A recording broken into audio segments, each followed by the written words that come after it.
Welcome everyone to our Selling Your Food product class presented by Martin Butts of Small Potatoes. He's going to do a great presentation for us today. And Marty, just to let you know, we have 3 individuals here in the Dunkirk, and we also have 5 in Jamestown. Okay. We tried to make it a little easier for people that were driving and from where they were coming from. So with that, we'll turn it over to Marty. Do you want to handle questions like we did before, like during breaks, or? I would love to take questions during, and then we'll just make sure that we get them into the microphone so I can hear them clearly. Okay. Sounds good. So before we get started, I'm curious as to what kinds of products people are selling. Is it value-added stuff? Are you guys farmers? So let me know what you guys have, and that way we can make sure we cover what it is that you're selling over the session today. We'll start here in Dunkirk. And okay. Is it you're like the farm manager? I'm with the farmers market, so I'm interested in from that perspective. But let's just say I'm making grape juice. Okay, Marty, we have one individual who's works with the local farmers market, and she's interested in food products, and also she said making grape juice. Sounds good. I actually have a small distribution business. I sell many products that I purchase throughout the region from different distributors, and I sell to mom and pop stores mainly. And it's a little niche where a lot of the stores have to have a minimum order. I don't really hit that category. I sell small quantities. I break case quantities so that I can sell to the mom and pops without really making them like a total case, because a lot of them just have difficulty selling 12s or whatever. So I've got a business about 5 years now. Okay, so it's is it value-added stuff, or is it like fresh produce? No, value-added.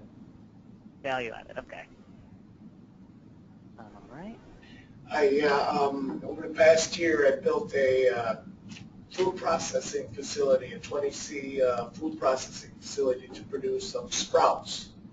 So my goal is alfalfa, broccoli, mung bean, various different kinds of sprouts in mixes, like a hot mix, a mild mix, and then to initially start out selling to farmers markets and then see where it goes from there.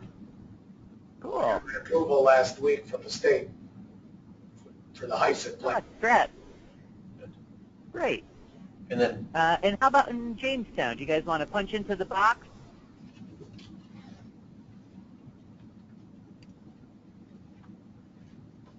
All right, so I'll give you guys a little bit idea of my background, how I started doing this work. I started at a small cooperatively owned grocery store. So about 12, 13 years ago, I was a buyer. So I started on the other side of the desk. And we had a very small store. It was about 1,200 square feet of retail space, which is smaller than the natural food section at most Wegmans. See that. We had 6,000 products total in the entire store, and we worked with 250 small local vendors on top of our big national brands and everything else that we sold.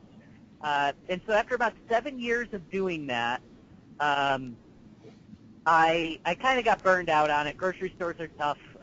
You work weird hours. I mean, producing food is tough. Lots of jobs are tough, but I just had enough of it. And I started a company working with small food businesses to help them get into stores. So 5.5 years ago when I started my business, I was going from store to store, making the pitches for about a dozen different local products.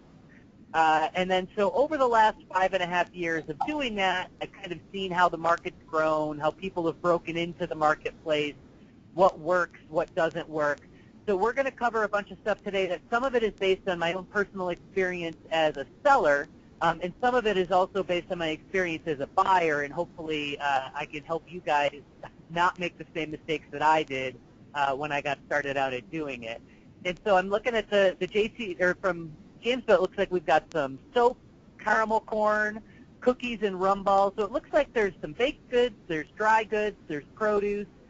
We've got a little bit of everything. So hopefully we can touch on different approaches for each of them. Most of what you guys are looking at will be similar. And as we go through the day, I will stop periodically and take questions. So hopefully we'll be able to keep this thing moving. And if you guys have questions, we'll answer them in real time. If we start to fall behind, I might say, hey, you know what, we need to keep moving.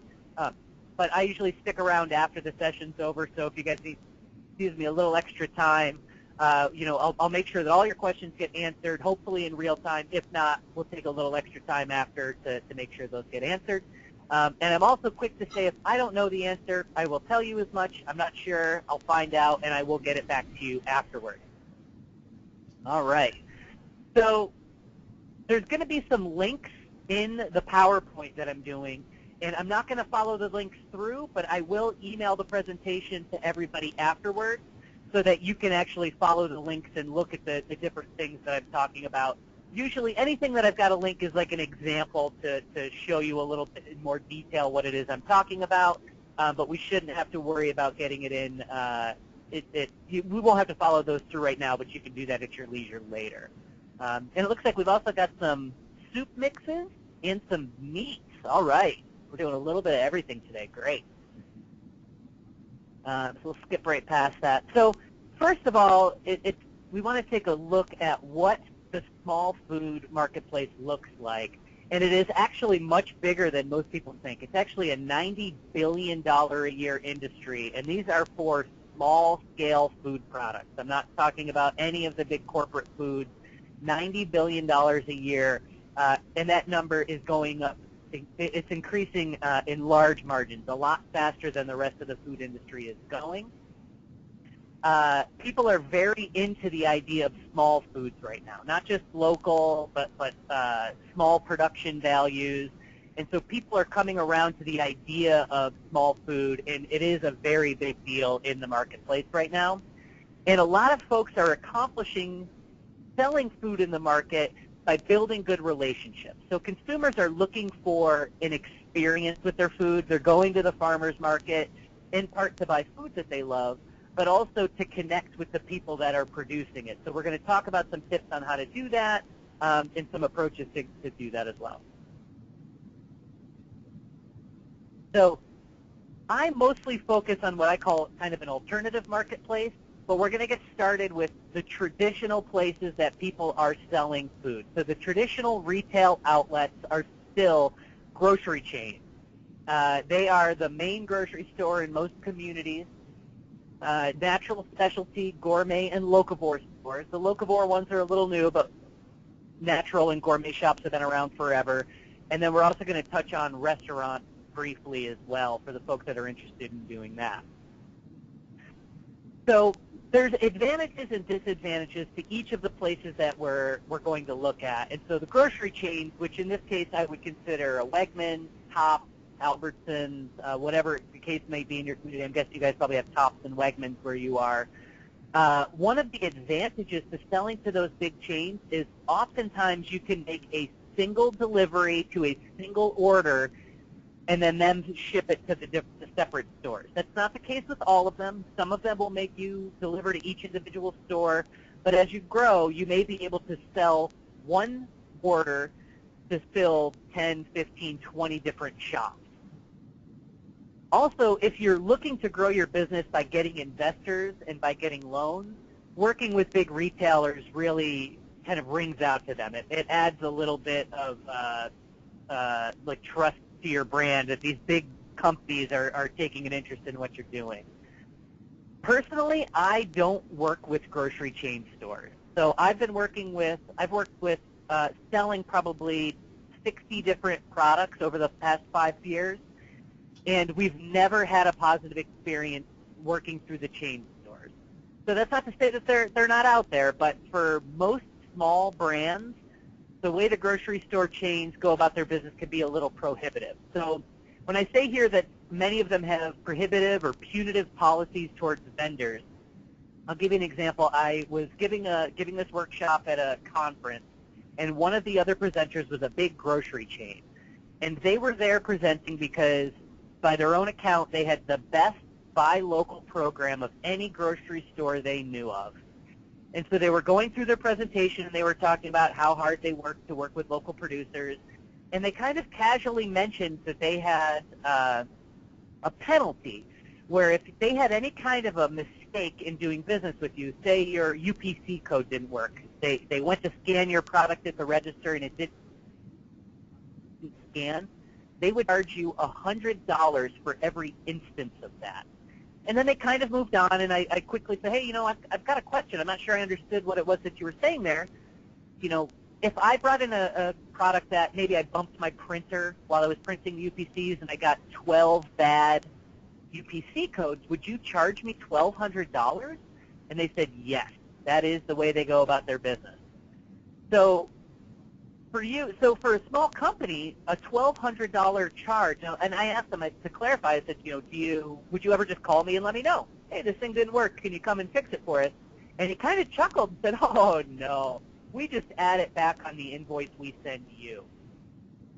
So for most companies, a $1,200 bill when they're getting started up could do really serious damage to their business. One of the other things that can happen with some of the bigger companies, companies like Wegmans or Whole Foods that have their own private label line, is if your brand does really well, they may decide to try and reverse engineer it and make it themselves. There's not too many food products in the world that haven't been invented that are so unique that somebody couldn't figure out how to make their own.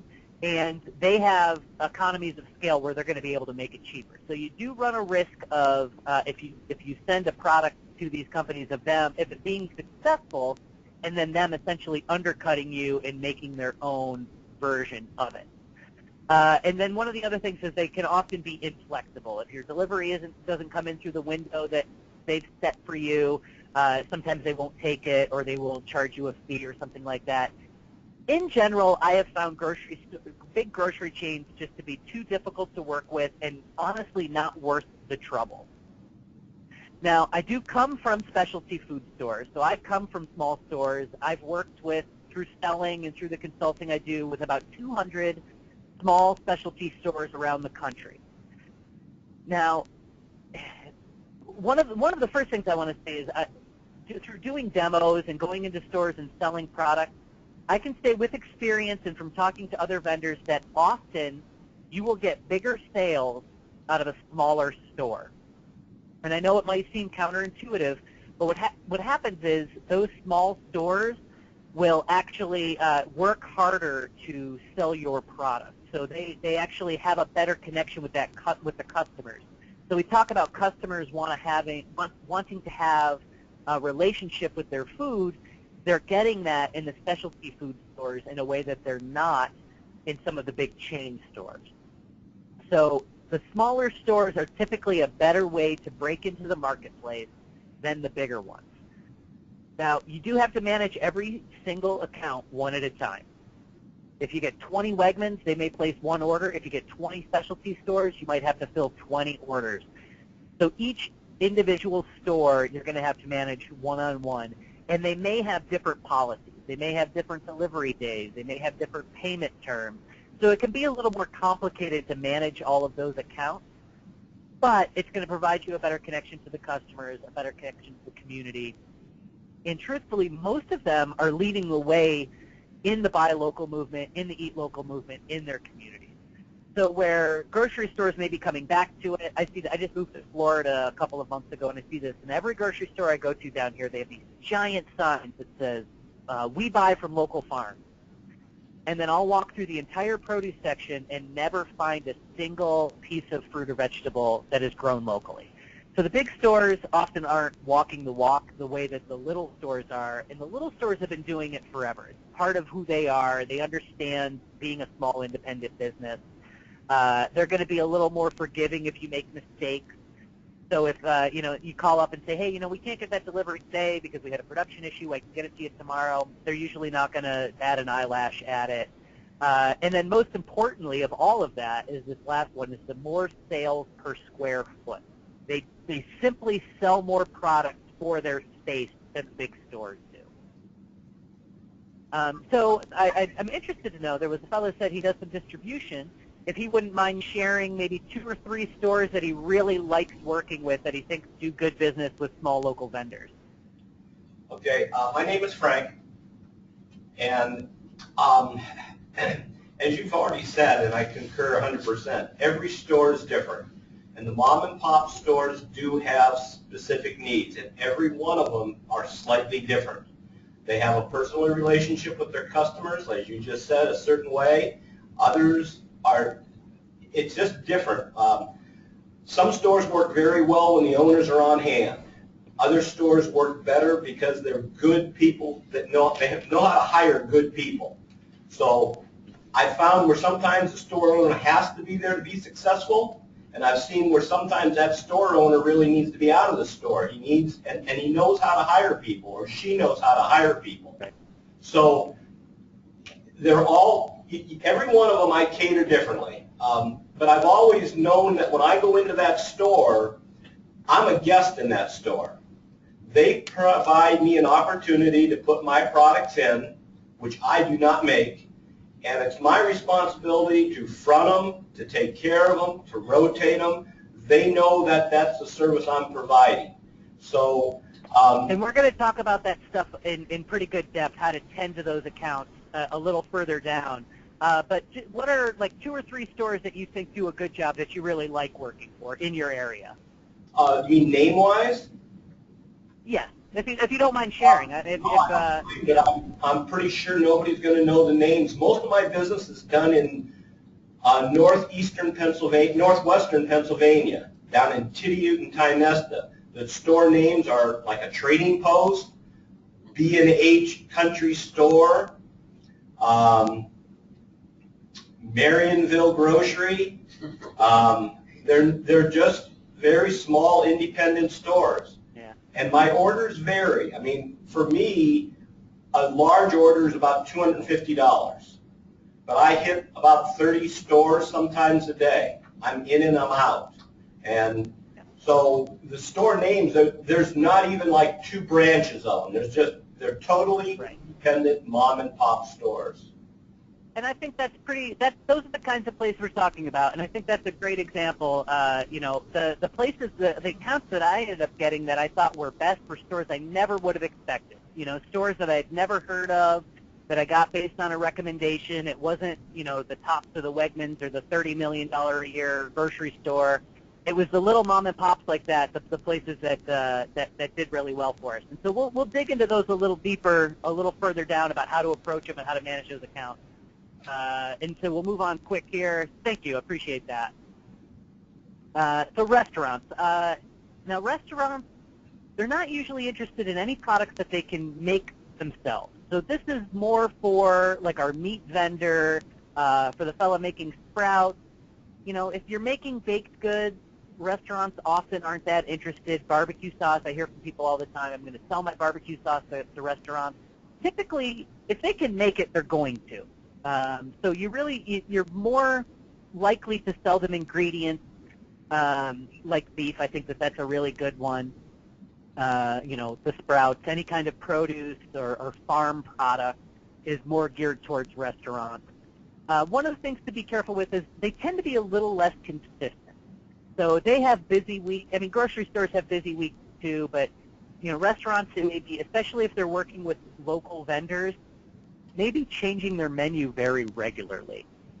And so while you may do business with them for 3 months or even just 2 weeks, they may not need your product again or may not have that on the menu again for a while. So if you're selling to them, it can be a little hit or miss. But one of the really nice things about working with a restaurant is that they're able to really showcase your product. So where if you're selling frozen beef, that could be a difficult product to sell. It's a hard product to display at the farmer's market. It's hard to get people to connect with it.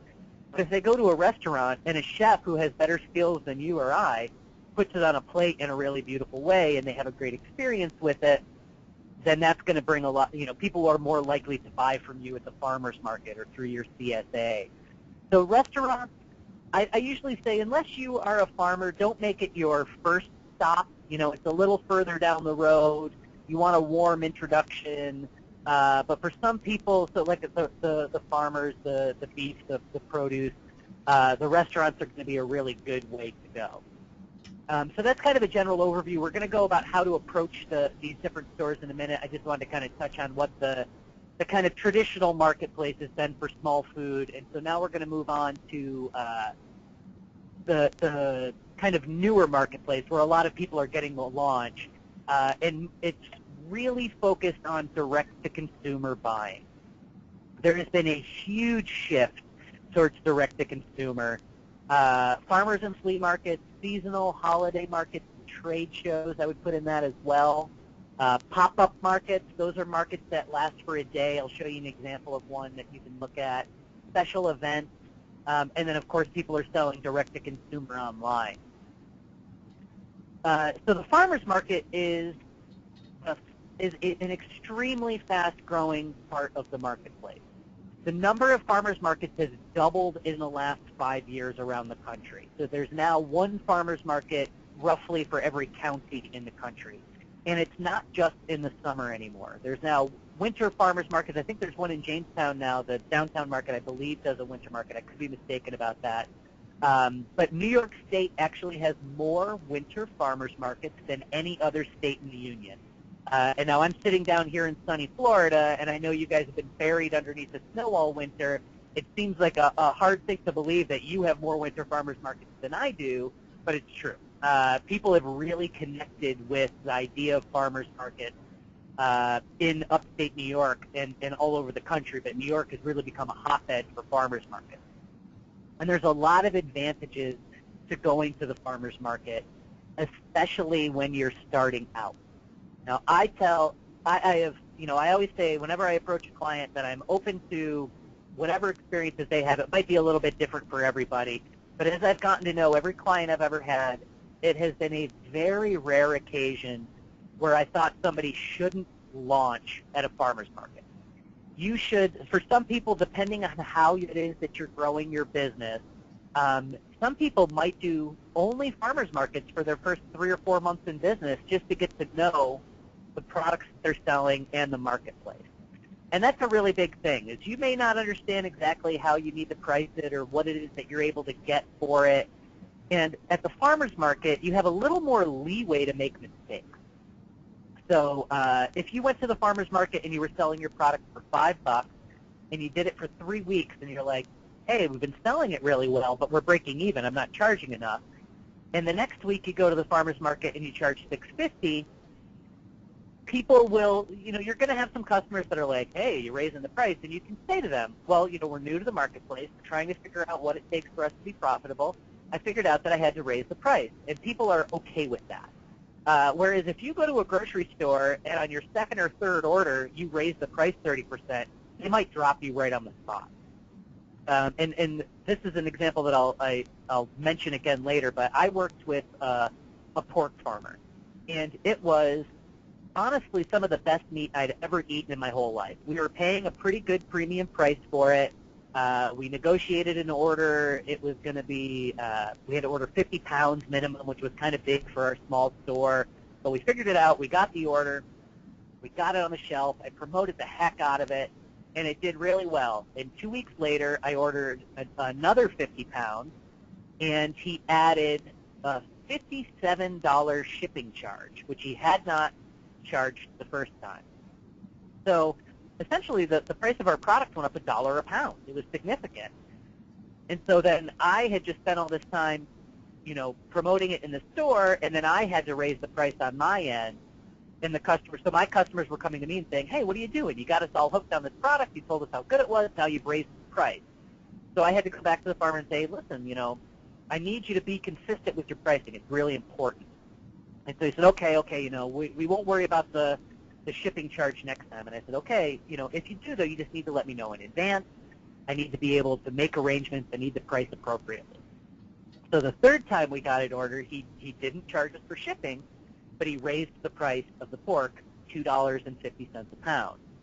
So now I had gotten 2 price increases on each of the orders. So every time I ordered from him, the price was going up.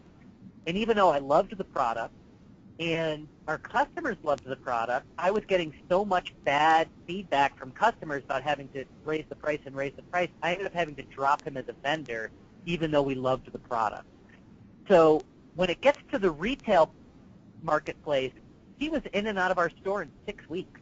And it took us 6 months before we came back and were able to work out something with him again.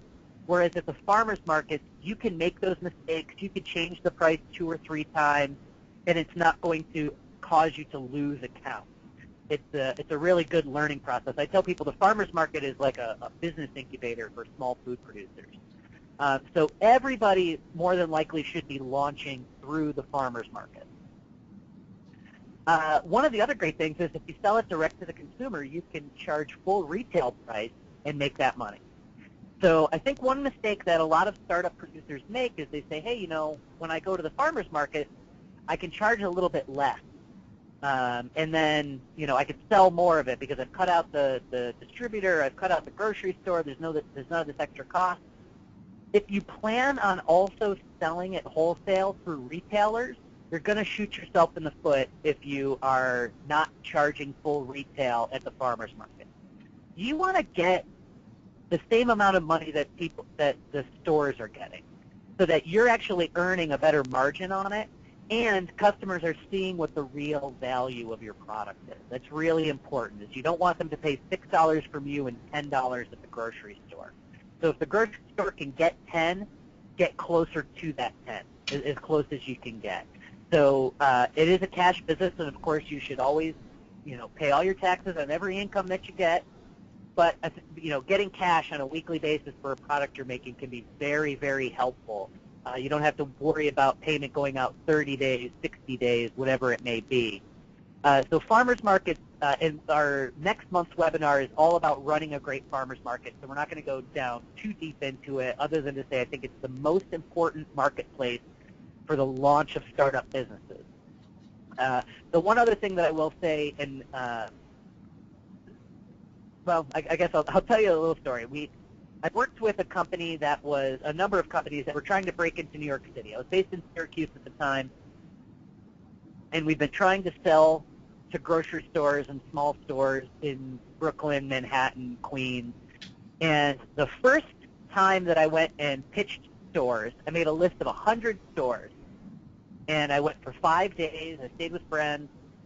The first store I went to, I made a sale. I was like, all right, we are going to take over New York. We're going to make $1 million. This is going to be great. And then I got 98 consecutive no's in different ways. People telling me we didn't have a meeting. They didn't know what I was talking about. They'd never heard of our brand. Get out of my store. I don't like your face. Whatever it was, I got 98 different no's. And then I got a yes on the last one. So after a week in New York, I went with my tail between my legs back upstate, having barely sold anything. And I did that every 3 months for almost a year. I made 3 trips like that where it was just brutal, and I got my butt kicked. So I started reaching out to other folks that as one of the things that was happening when I was down there is I was meeting other food producers, and I was saying, how are you getting into these stores? How are you able to break into the market down here? And they said, oh, it's easy. You just go and sell at a farmer's market. I said, you know, I'm not sure what you mean. They're like, oh, all the good buyers, all the people that are really interested in buying locally produced food are going to the farmer's market to find it. So April of 2011, we decided we were going to launch in 4 farmers markets every weekend, starting in April, 2 in Brooklyn and 2 in Manhattan. In the first week that we were there, we got 17 wholesale accounts. And while I got those wholesale accounts, I was selling product for cash the whole time. So the best buyers out there are going to the farmers markets to find your product. So it's not, besides getting full retail, getting to know your product, it being a fast-growing marketplace, you're actually going to build buzz around your product, and you're going to get that low-hanging fruit without having to make an appointment and go door to door. I mean, literally, buyers were waiting in line to talk to me at the farmer's market while I was selling product with my other hand. It was the best thing that we could have done. And so since then, we've approached the market with every company I've worked with has been to break in through the farmer's market. So here is the first link that we've come to. You can find every farmer's market in the country on the USDA website. You just punch in your zip code, and it will tell you all the farmer's markets in your area. We're going to talk about building a region and figuring out like how big an area to sell, but this is a really good resource to get you to the farmer's market. So before we move on to the next one, I did want to see if anybody had either some questions or some comments about their experience selling at the farmer's market. If you have a farmer's market that you love to sell at, please tell us. Maybe we can get some other vendors there. I know there was someone there said they worked with the farmer's market. I'd love to hear what you think about people breaking in at the farmer's markets and see what people think here.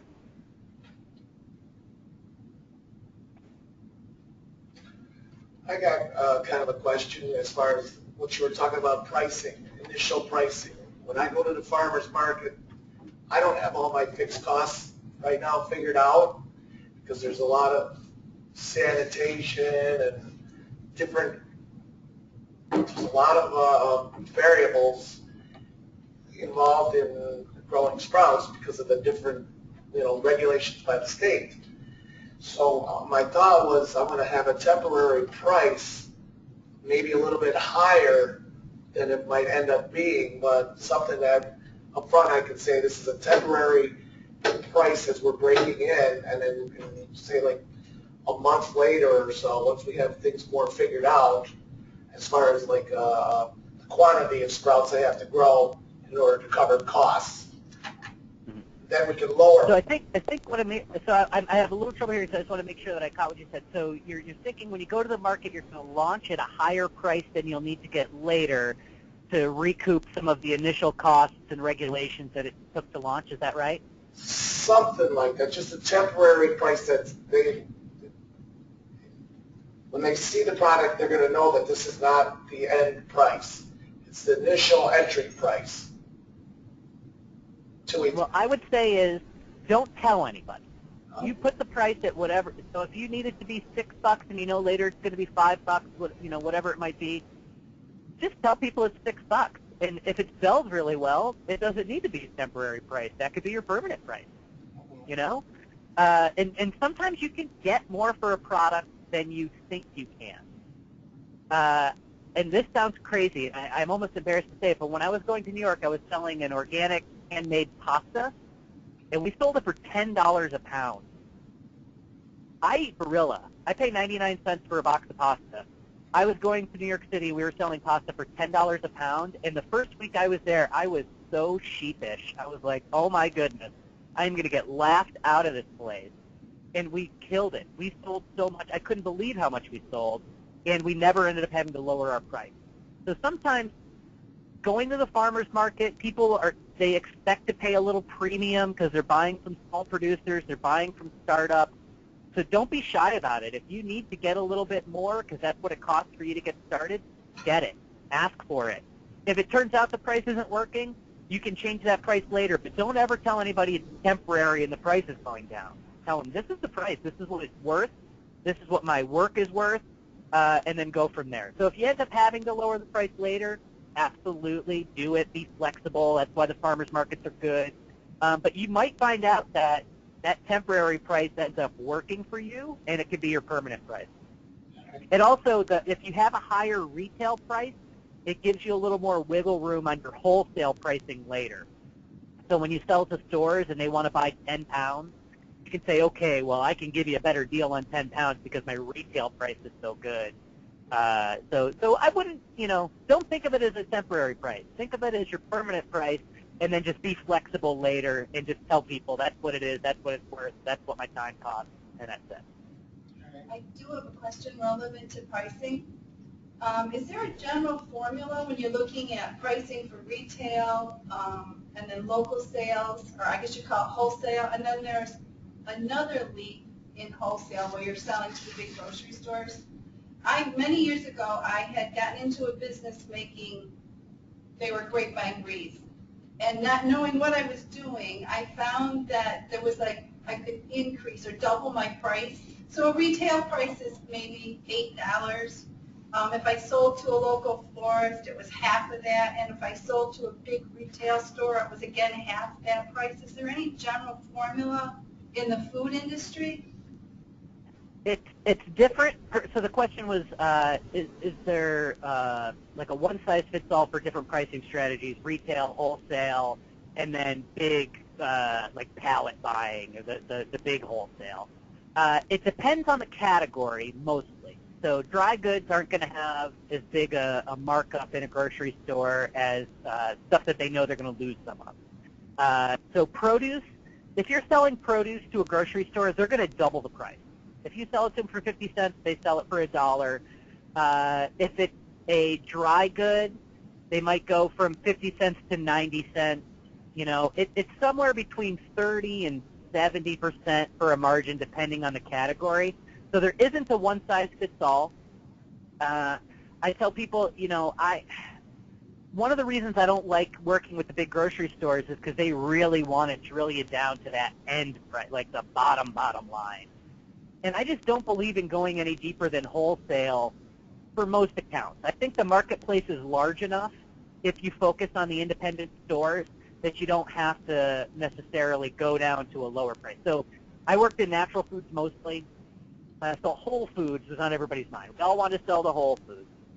Whole Foods is actually the same size in sales nationally as the independent food co-ops are. So I think the closest, there's two that you guys are kind of in between. There's one in Buffalo and there's one in Erie that are independently owned cooperative stores. So the people that shop there own them. They tend to function like a natural food store or a specialty food store anywhere else, and they're independent. So you deal with each individual one, but collectively around the country, they sell as much food as Whole Foods does. And you don't have to get down into that really deep price to sell to them. There's enough independent grocery out there that you shouldn't have to go below wholesale. And the same could be said with the tops. And it's a little bit more work to get those individual stores, but the benefit's bigger. So there isn't a one-size-fits-all. The strategy is different for every category, and ultimately it comes down to the product you're selling and what you need to make out of it. But you'll have my contact information afterward. We could do a whole session on price point. So send me an email afterwards, and we'll talk a little bit more deeply about pricing your product. All right. So I'm gonna jump quickly to pop-up.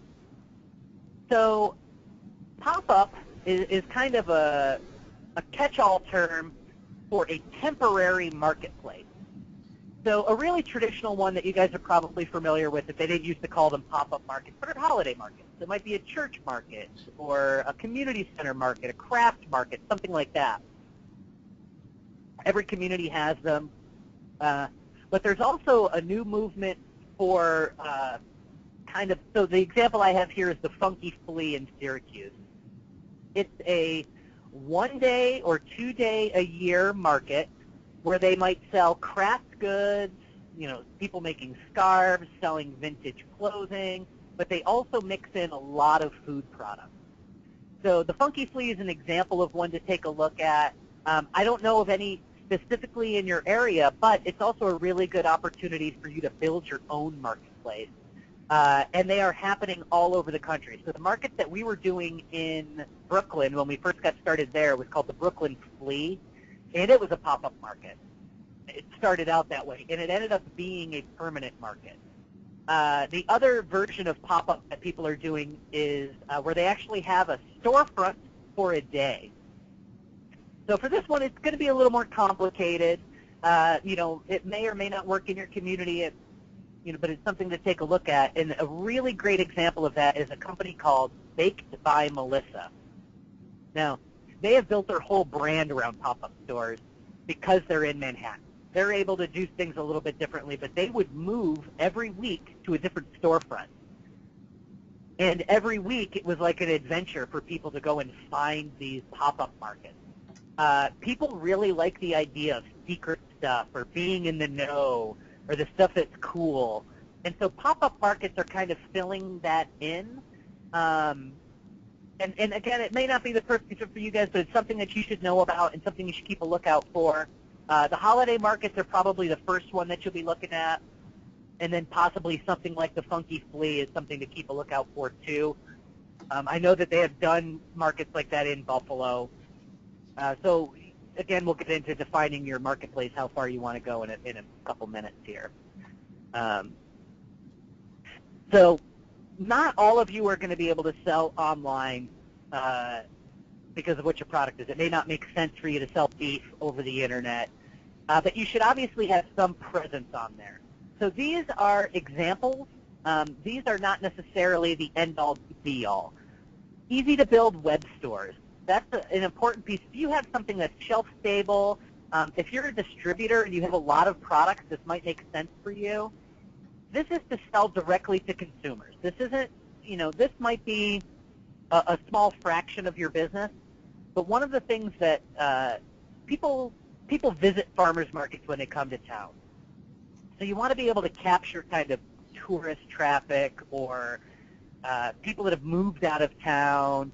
But an easy-to-build web store, Squarespace does them. Wix is another one that does them.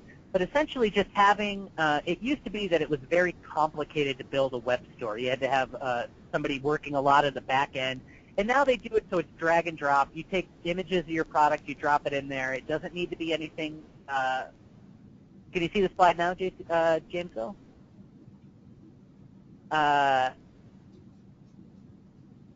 So using these web stores, you should have something up. And if you have a shelf-stable product, you want to make sure that you can build some web store off of it. We're not going to spend a lot of time doing that. I think the real face-to-face is the more important piece.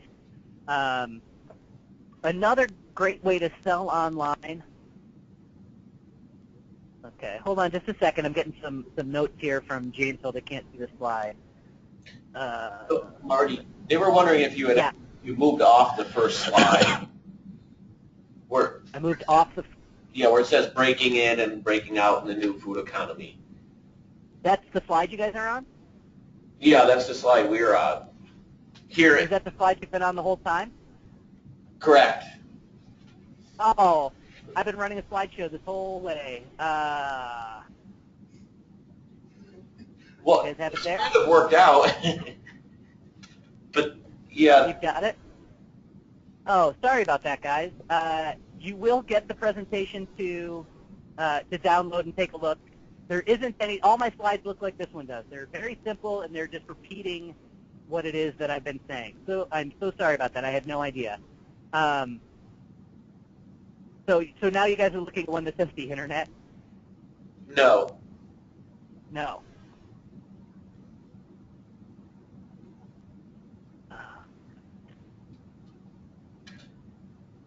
And you guys haven't, the slides haven't changed once in 45 minutes? No, they haven't. Not, Marty. Okay. All right, give me just a second. I'm going to see what I can do here.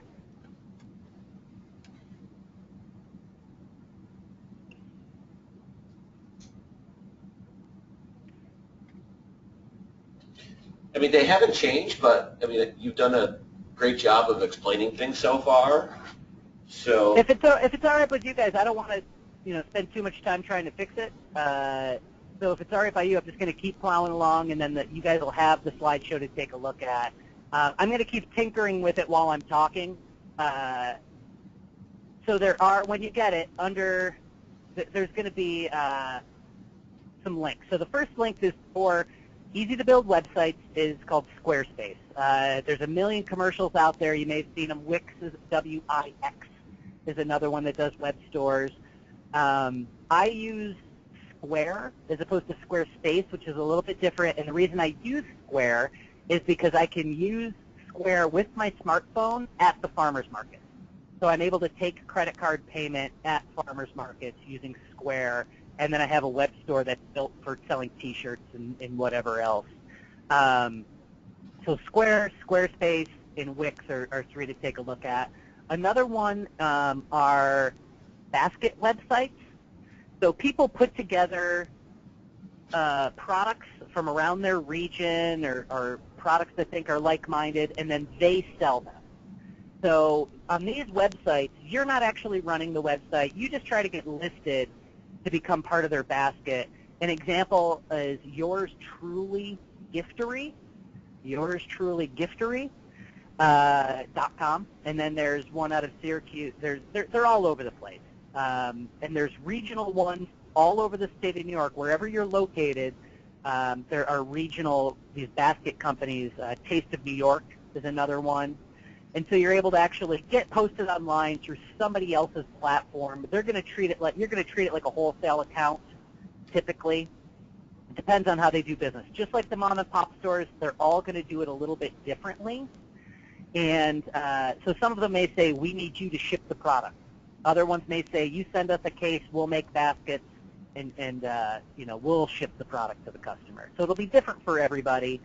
But those are a really nice way to kind of break into the internet without having to do it yourself. And then the other ones, there's two food seller websites that are really well regarded. One of them is Mouse, like this one, mouse.com, and the other one is igourmet.com. And those aren't the only ones out there. I don't work with them specifically or you know, exclusively, but there are a couple to take a look at where you post it online and then they do the selling. So typically you're going to be selling it to them wholesale. They're going to mark it up their own way. But those are two really well-regarded ones that you might want to take a look at, mouse.com and igourmet.com. So the next one we're going to talk about is my favorite up-and-coming portion of the marketplace, and I call it the facilitated marketplace. And so this is where there is a third party that's kind of helping you to sell the products.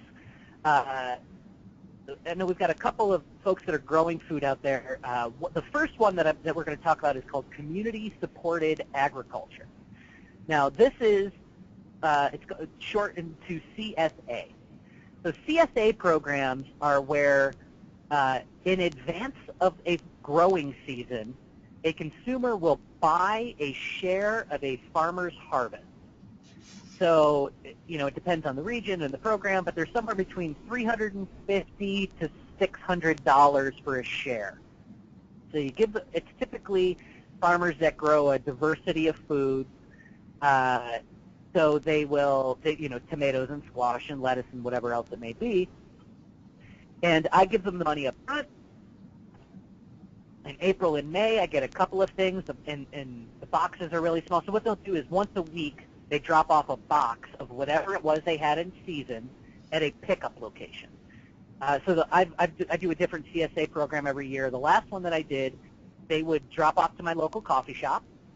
And in the first couple of weeks, it would be greens that they were growing in a greenhouse, maybe one or two, some green beans that they grew in the greenhouse. It would start really small, and as the season went on and they harvested more, my boxes would get bigger and bigger.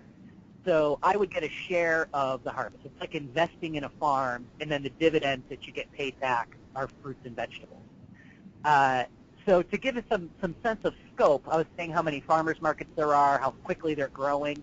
There's twice as many CSA programs in the country as there are farmers markets.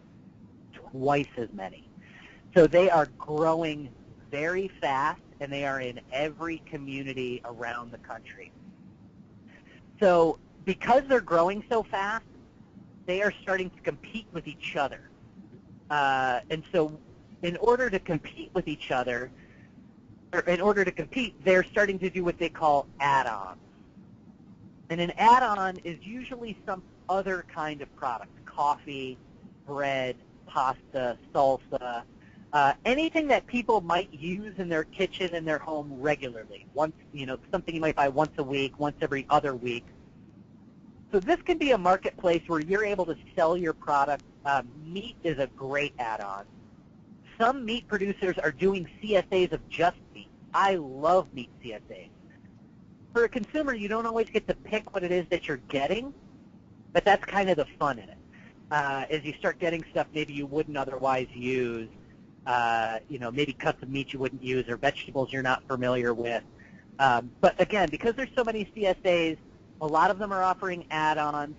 Some add-ons that are out there, I think Sprouts would be a great add-on. You know, if there's a local farmer that's not doing Sprouts already, like I eat a little box of Sprouts every week, and if my CSA offered me an add-on option for an extra $5 a week, I get Sprouts. that's something that, as a consumer, I would really enjoy. So I'm going to go through a list, since you guys can't see my slide. I'm going to go through a list of some products that people are offering through CSAs as add-ons that work in a lot of different places. So coffee, any kind of dairy, butter, cheese, milk, yogurt, any kind of fresh baked good. Bread specifically is a popular CSA, but cookies can also work. Pasta, salsa, pickles, krauts, honey and maple syrup, soup. So we had somebody with a soup, a dry mix. This might be a great option for you, is if there's fresh things that people have to add to make your soup. Maybe you can team up with a farm and offer a soup mix add-on. So essentially a CSA is going to be a farmer that you would work with, and it helps sell shares of your product. So it's a little more complicated than just selling to a grocery store, but a CSA farm might have 100 customers that they deliver to every week, and if you can get to be a part of that, even if it's only 20 of them, selling 20 units a week at one delivery, you just drop it off at the farm every week, every other week, that can be a good source of income. And they sell to very dedicated buy local shoppers. So people that are buying through a CSA program are very likely to not only buy your product through the CSA, but other places where they might be able to find it, and they might also they might promote it to other people as well. They tend to be people that are active in the community around this kind of thing. And so for Frank that does some distribution, there might be products that you have that make sense as add-ons through CSAs. So CSA farms might be a good marketplace for you to sell some of your products. It'd be something to take a look at to see what's out there. Very easy to find them online, just searching community-supported agriculture and then whatever city it is that you want to search for. So CSA is probably not going to be a main marketplace for you guys, but it's growing fast. It's very dedicated to the local marketplace and local products, so something to take a look at. Another facilitated marketplace that's growing a little more slowly, but I know it's had some exposure in Jamestown, is buying clubs. So buying clubs were very popular in the late 60s, the early 70s, where people would get together as households and buy directly from distributors. And so they would buy case amounts of product, they would buy them at wholesale, and then they would distribute them amongst themselves to the other families in the group, the other people in the group, so that they could get a volume discount. So there's a web platform now that is making it easier to do that. It's called WholeShare, and that's WHOLESHARE.com, WholeShare.com. And I believe that, I don't know that it is still operating, but there was a very, very good buying club in the Jamestown area that worked with WholeShare. So WholeShare would buy from a kind of mid-sized distributor called Regional Access out of the Ithaca area, and then they would also allow individual vendors to post the products to the website. So you could post your sprouts, you could post your beef, you could post your cookies, you could post whatever product that you want, and then you could sell it, again, to a very dedicated marketplace. Maybe there's only 50 or 60 people that buy through the buying club, but they are very committed to the idea of buying local and buying small food. So WholeShare buying clubs are kind of, again, not your main marketplace, but something that's growing quickly and will get you into the eyesight of very, very dedicated buyers. You're not going to have to, if you're making ketchup, you're not competing with Heinz. You're only competing against other small for dollars from vendors or from consumers that are very interested in that kind of food. The next one, actually, before we move past, have any of the folks in either of the classrooms purchased from either a CSA program, like bought food from a CSA program, or from a buying club? And the one I've got on camera, you guys can just raise your hand. I can see you. You have? Scott, where did you buy from? In Allegheny, New York, there's a, oh, now I'm being put on the spot, I can't think of it. So there's a nice CSA in Allegheny, the Allegheny Olean area. And so this was the CSA, so you bought produce in advance of the season and then got a box of it. Yeah, they have all, like, full shares, half shares, quarter shares, spring and summer shares, and they're doing great and, certainly growing. And it's been fun to be part of it because, like you mentioned, sometimes you get some weird things that you don't see too often. But you also have to be dedicated to, eating a lot of vegetables. Yes, you do. And so did they offer add-ons at all? Or was it just straight produce? Then it was straight produce, but I think now that they have a meat option, and actually someone else may know a little bit more about them at one of the other locations. And it looks like 3 or 4 people in the other classroom raised their hands. So for folks in the other room, were you guys doing, was it CSA predominantly, or was it buying club? And for those folks who are going to say yes to CSA, I'm curious if any of them were offering add-ons yet. So if it was just produce or if they were offering other kinds of products out there yet. And while we're waiting for them, I did want to mention there's also out of the Rochester area a group called the Good Food Collective. It looks like they were doing a co-op for baking spices. So they were doing a buying club, a co-op where they were going collectively and buying spices together. There's a great company for that called Frontier that does that kind of stuff. That's a good one. So in Rochester area, there's a group called the Good Food Collective, and so they offer a variety. It's a CSA style. It's not a straight CSA. It's not one farmer that you deal with, but you can go on their website, and they have a dozen farms or products that they look for, and so you can choose fruit and coffee and meats and pasta or whatever it is that you want to do. A great place to look, not only to see if it's something that your product fits in with, but also as a model. It may be that the buying club or the CSA is a good way for you. It might be something that you're very interested in, so to actually sell products that way is to design your own program. So maybe you can't find a teammate that's able to sell for you, but you have 4 or 5 people that would sell through a program if you managed the program. So it could be a way to earn extra income while selling your product is to actually manage one of these. So I don't want to spend too much more time on those. I want to move on a little quickly here. So the next one is of the month clubs.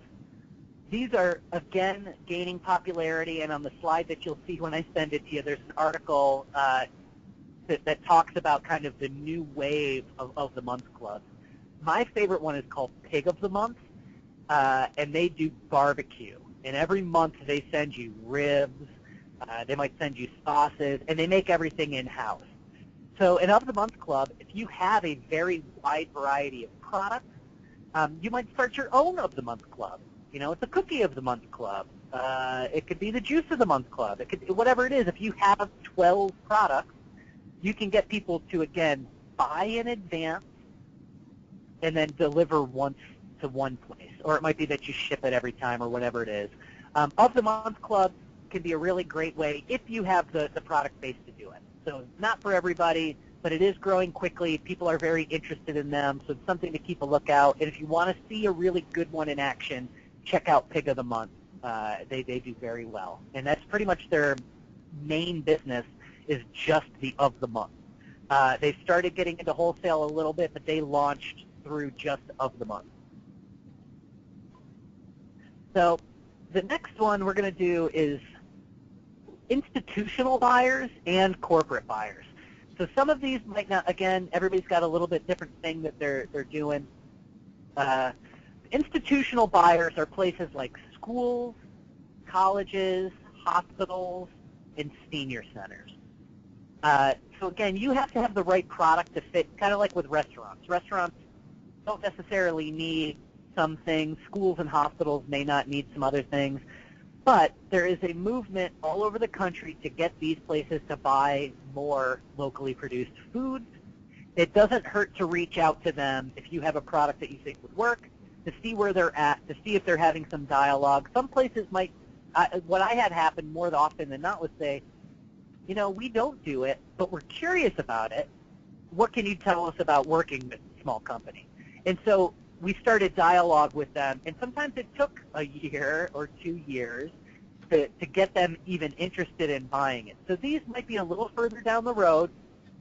If you have ins at any of these places, the landscape is changing, and so schools, hospitals, senior homes are becoming more likely to do it. And one of the ways that they're promoting these programs and launching these programs is through on-site farmers markets or on-site CSA delivery. So it might not be that you sell into the kitchen at the hospital, but it might be that the hospital says, you know, we're not ready to buy institutionally, but we'd like to put a farmers market together, or we'd like to do drop-offs if you're doing a CSA program for our staff. So something to keep in mind and just to keep a lookout in your community.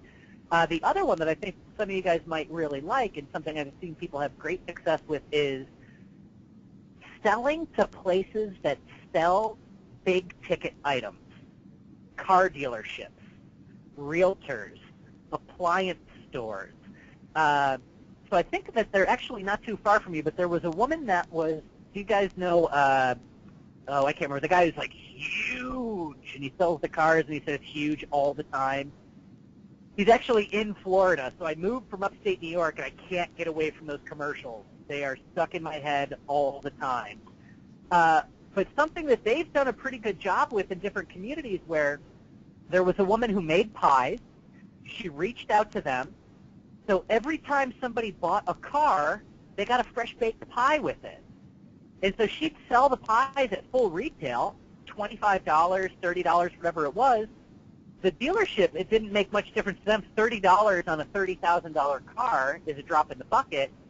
But he really did a good job promoting her brand and kind of getting people interested in it, and it was fun.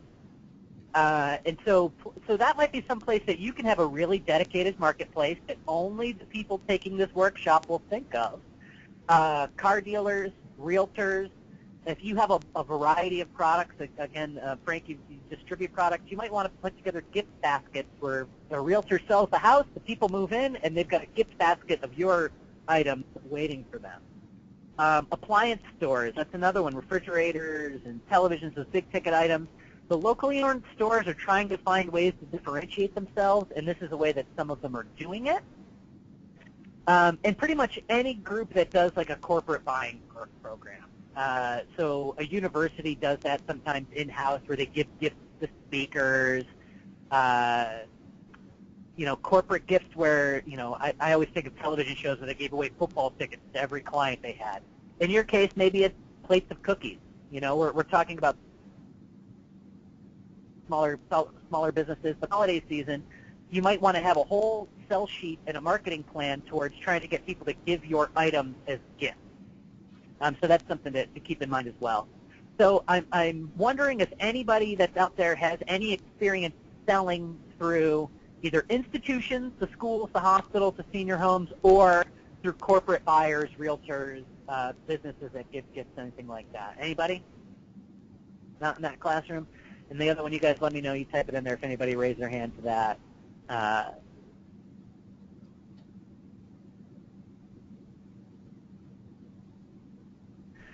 All right. So it doesn't look like anybody has any experience selling through the institutions.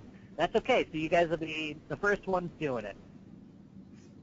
So we're going to talk a little bit now about promotional materials. So we've got left, we're going to do promo materials. We're going to talk about how to define your region, how to find stores that you might want to sell to.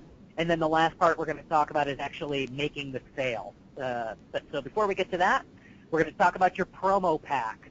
So you guys should have a sell sheet for potato juice. Is that right? Oh, it does look like we had one person who was selling gift baskets at the Chautauqua Institute. Cool. Gift baskets, it sometimes is a really good idea. It might be that you got to have a couple of teammates to do it, but that can be a nice little dedicated marketplace. Don't go to the Chautauqua Institute. That one's already spoken for. I don't want you guys poaching each other. All right, so if we go back to our promo sheet, there's a lot of different materials that people will make, but ultimately a retail buyer, a grocery store, a restaurant, an independent store, the most important marketing tool you're going to have is going to be your sell sheet. And so I just want everybody to know that potato juice is not a real thing. I have had many people say, oh my goodness, how do you make a living selling potato juice? I don't. No one ever will. It would be terrible and disgusting. But we're just using this as an example to look at a sheet. Now, obviously, a graphic designer did not put this together. I did this myself with no background in doing design.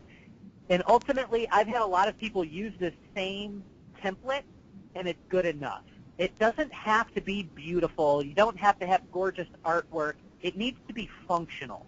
That is the single most important piece of it. So on the front sheet, where it's got the picture of the potatoes, this is kind of the fluff. So you're going to have the name of your company, the name of your brand, some sort of an image, either a beautiful image of your product, maybe just your logo, a picture of you making the product. People really connect with with people. So if you can have any images of the people making it, the producers, people you buy ingredients from, that kind of stuff. And really, ultimately, that image isn't going to sell the product, but you want to have something there. And then next to that, where I've got the quote about how great my cereal is with potato juice on it, again, not a real product, if you get some good press, draw a quote out of there and put that there. It could be a local newspaper. It could be from a local blog. Blogs are kind of the new prominent food, I don't know, the journalism. Like, they're doing a very good job talking about food in ways that newspapers aren't anymore. If you don't have any press yet because you're new in your startup, put the 3 bullet points, the 3 takeaways that you would want somebody to remember about your product. Handmade, all local ingredients, gluten-free, all organic, grandma's recipe, whatever it might be, whatever the 3 most important things that if somebody was going to, tell someone else about your product, you'll put those in there. So either a quote or simply 3 bullet points. Don't go, don't make 6, don't make 8. I wouldn't worry about that too much. 3 of them is plenty. That's where most people will remember. And then the last section there is 3 or 4 sentences, 2 or 3 sentences, just about your company. I started doing this because I learned to make these rum balls for my grandmother. I wanted her legacy to live on, whatever it might be. Sourcing practices. People really like to buy locally made products that are made with local ingredients. If you grow it and turn it into a product, put that part in there. But just, it's a little deeper than the bullet point, but it should say something a little bit personal about your company, how you started it, what your mission is. So the front is like I said, just kind of the fluff. If we flip over to the back, this is the part that the buyers really want to look at. This is the most important piece for them. It's going to be everything that they need to know about doing business with you. So the very first section is the prices and the sizes that I offer. So if we look here on the sheet that I made, I offer 3 different products, each of them in 2 different sizes. So we're offering the Yukon Gold, the Catoosa Reds, and the Adirondack Blues. And then the next section, you'll see the size, 12/12 ounce and 12/32 ounce. This is the case size. This is a case of 12 bottles of 12 12-ounce bottles or 12 32-ounce bottles. 12 is a standard case size, as I'm sure Frank knows, since he breaks cases up to sell them to the smaller shops. Most people are doing 12. 6 works. If some products you may want to do it in 6, don't go bigger than 12.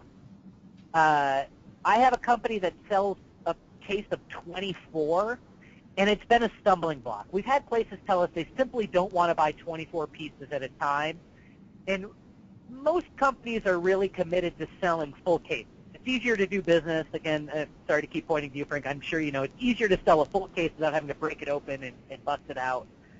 So let people know. We sell them 12 at a time, and they are 12 ounce or they are 32 ounce. And then the next section is the actual wholesale price. Some people will add their suggested retail price. I don't recommend it. I don't think there's any advantage to it. Any smart retailer will be able to look at your wholesale price and immediately do the math in their head as to what they would retail it for. So what sometimes can happen is maybe your retail price is a little bit lower than theirs would be, or it's a little bit higher than theirs would be. And so then you start having a conversation of, well, I don't want you selling it for less than I do, or it's not, it's not worth as much as you think it is. I just leave it out there altogether. Bottom line is, if you put just the wholesale price, they are looking at the lowest possible price. You're not planting in their head $2. You're planting in their head $1.20. So an example of a company I worked with they were really committed to putting a suggested retail price on their sell sheet. And their suggested retail price was a 25% markup when every single store that we were going to sell it to was going to sell it at a 50% markup. So I kept telling them, the buyer is, none of the people that we're reaching out to are going to sell it for this suggested retail price that you've put on there, so let's take it off. They insisted we do it, and then when I went to the stores, I made my pitch, and every single buyer I spoke to brought up the suggested retail price and said, you guys obviously don't know what you're doing if you're suggesting this is a retail price and this is your wholesale price. So either you think that I don't know, that I'm dumb and that I don't know what to mark this, or you're trying to lead me on. You're trying to make me think that I can sell this product cheaper. Get rid of the suggested retail. They're going to come up with their own pricing strategies. And we talked a little bit earlier about, how people price stuff. Every store might have a different strategy. So one place might sell it for $4.75, one might sell it for $5, one might sell it for $5.25. Let them figure it out and charge them all the same wholesale, and make that really clear on your sell sheet so that they have that information right there for them. So below the pricing, and so again, the important part is just that all the information is there and that it's clear. The bottom section there, ordering and delivering, again goes back to the idea of letting them know exactly how you're going to do business with them. If you can take an order any day of the week, tell them we can take orders every day of the week. Some companies, some small producers, they produce all of their product on Monday or Tuesday or one day a week. And so they'll say, we need all of our orders by Monday at 10 a.m. And that's fine. Stores have regular ordering cycles. Big distributors that they work with take their orders on specific days, and they deliver on specific days. And you want to do business the way they do. You want to make it very easy for these grocery stores, these independent stores, to do business with you. So you want to do something that's familiar to them. So it's good to have regular delivery days and regular order days. And it's also going to be easy for you to kind of to pace your business that way, to have a regular day that you're making your orders and regular days that you're producing them and whatever it might be. So in this case, I put on here the phone number and the email address. Some places only take email orders. They only take phone orders. On the rare occasion, I've seen people only take fax orders. Don't do that. It is not 1998 anymore. You shouldn't be using your fax machine to take all your orders. Make it easy for people. They're calling them in, and they are emailing them in. Email is very convenient. I always tell people, especially as you're getting started, the phone orders are really good because you get somebody on the phone every week, every third week, whatever it is, and you actually get to talk to them about how your product is doing. Is there something you need? So I suggest phone orders to launch. If you don't like being on the phone, like I don't like being on the phone, maybe emails work better for you. But again, whatever it is you choose, just make it very clear to them, this is how we do our business. It's on the sell sheet. You might need to remind them once or twice, but put it all on there. However you are going to deliver it should be clearly stated on there. I told the example earlier of the farmer we worked with who didn't tell me there was going to be a $57 delivery charge. It was a very big deal. And it could have been as simple as putting on the order, on the sell sheet, buyer has to pay shipping costs. The shipping cost can be real cost. It could be, whatever UPS costs, like charges you to deliver it, tell them that. It could be a flat fee. Even if you're delivering locally, I suggest having a delivery charge, $5. If you're delivering locally, charge $5. If you're selling them 6 pieces and you're only charging them $20, maybe a $5 delivery fee doesn't work. But in that case, you might want to make a minimum order. But again, the important part is whatever it is, you stick to it and you make it clear to them. So in this case, I told people that we ship it within 2 business days, always. So now this would be for a product that we either have it in back stock or we're able to very easily produce it, but we ship within 2 business days. I worked with a coffee company that they did all of their they took all their orders by Tuesday. They did all of their roasting on Wednesday and Thursday, and they shipped everything on Friday. And they shipped everything. Even if it was the shop that was down the street from them, they shipped it. Because UPS would come to their production facility and pick up every single order.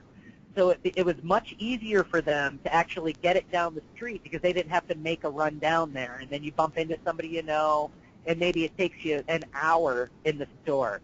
Again, at the beginning, that might be a nice way to kind of build a relationship, but ultimately it may not be something that you can do long term. So whatever it might be, make sure that it's laid out here and very clear to them. And then I always have something on there about demo kits, which is essentially product for people to sample out. So you want to make sure that if you really want to encourage people to sell that product, you might want to feed them or get them to feed their customers. So just let them know right on there to ask about demo kits. And then at the very, very bottom, I've doubled up all the information about how to get a hold of me. So we've made it really clear to them. I've got my phone number on there twice. I've got my email address on there twice. The website if they want more information. I put my address on there. That doesn't necessarily have to be on there. Again, it depends on whatever works for you. So this is the single most important piece of your marketing materials. Other folks, so that's the number 1. Beyond that, as you put together a promo package, something that you deliver to people with your samples, if you have any kind of press, make photocopies of it. Slip that into the package as well. If you have a brochure or a postcard, put that in there. I don't think brochures work as well as they used to now that people use the internet for everything and they can go to your website and find information. Brochures seem to have a little less impact, and it can be kind of expensive. And then the other piece of a promo package, so you're visiting a store, you're dropping off your sell sheet, is samples. You have to give product away to get people to buy. That's the nature of the world. Almost every time I've given this workshop, I've had somebody ask, what if I'm not willing to give away a sample? Chances are, if you are not willing to give away a sample at all, you're not going to succeed. People want to taste your products. So when I worked at the food co-op, we carried 6,000 products. In all honesty, I probably tasted 3,000 of them. I tasted all of them. If I didn't taste them, I gave them to other staff members to taste. We never brought product in that we hadn't tried. That being said, we often brought product in that we tried and didn't care for. I'm not the last person to buy that product. If it's something I think my customers might like, I don't like kale. I don't like kale chips, but I can tell, good consistency from bad consistency, so I would taste them even if I didn't like it, and I'd still bring it in. So make sure that you are feeding people. That should be your biggest the biggest piece of your promotional budget should be for the product that you give away. That is a very, very important part of your promo kit. So before we move on to the next section, does anybody have any questions about the sell sheet or about a promo pack? None in this room, and we'll look at these guys, see if they type something into us. So the next section, we're going to actually talk about how to figure out what stores to sell to. And there's going to be 2 pieces of this. One's the stores themselves, the individual stores, and the other is going to be your region. and how to define your region. So first, with your region, the first thing that you want to do is own your hometown. Sell the heck out of it. Get your neighbors talking about it. So Jamestown, Dunkirk, wherever it happens to be that you're based, you want to do the best you can to sell it, whatever opportunities you have there. The farmers market is, again, the very first place. So I looked up under a quick search, I found downtown Jamestown Farmers Market. That might be the first place a lot of you guys launch. And I didn't know Dunkirk was going to be in there. I didn't look to see if you guys had a farmers market. I'm guessing you probably do. So I would take a look to see if that's one that works for you. The farmers markets are going to work for almost all of you. Stores. You want to reach out to stores that already sell local products. You don't want to go in and make a pitch to a store that buys every single one of their products off the back of some giant truck. They are likely not interested in doing business with you, and they're not really going to, even if they are interested, they might not be good at it yet. So, we talked about how we had 6,000 products from 250 small vendors plus a big vendor. The big vendor provided 80% of the products in our store. So one vendor, I could order 80% of everything that my store carried, and then the other 20%, I had to get 250 invoices from 250 different companies doing business in different ways, and I had to cut 250 checks. I mean, you can see why it's more complicated to do business that way. If stores aren't already doing that, they may not be the first place you should reach out to. You should really look for stores that already sell local products. And so the easiest way to do that is when you're searching, like when you're online and you're searching for the stores to sell to, the keywords you're looking for are natural foods, grocery. Natural food stores are at the forefront of selling locally produced goods. If you don't think you qualify, you might also want to try gourmet grocery, specialty grocery, independent grocery. Those are all kind of keywords in a search, and if you search those, you should be able to find, one or two, and then actually go onto their website and see if they talk about local products.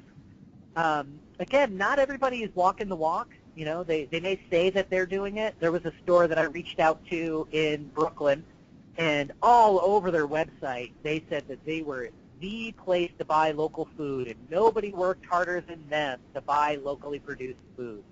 And so I made my appointment. I went to visit them. Brooklyn is a very long drive from Syracuse. And when I got there, they told me that they only buy products that come through a distributor. So they could have told me that on the phone and saved me 10 hours of driving, but they didn't. And they made it look like they bought local products all over the place. So not everybody who says they support local does. They call it local washing, where people pretend to do it even though they don't. But the important part is that you do the research. You know in advance when you call that store, yes, they buy local food. Yes, they say they buy local food. So just know if they do, and if you find stores that do, you're going to just have a better experience. The other thing is once you find out if they do buy local, is do they promote it? Are they promoting specific brands? If they are, you can talk to them about those brands.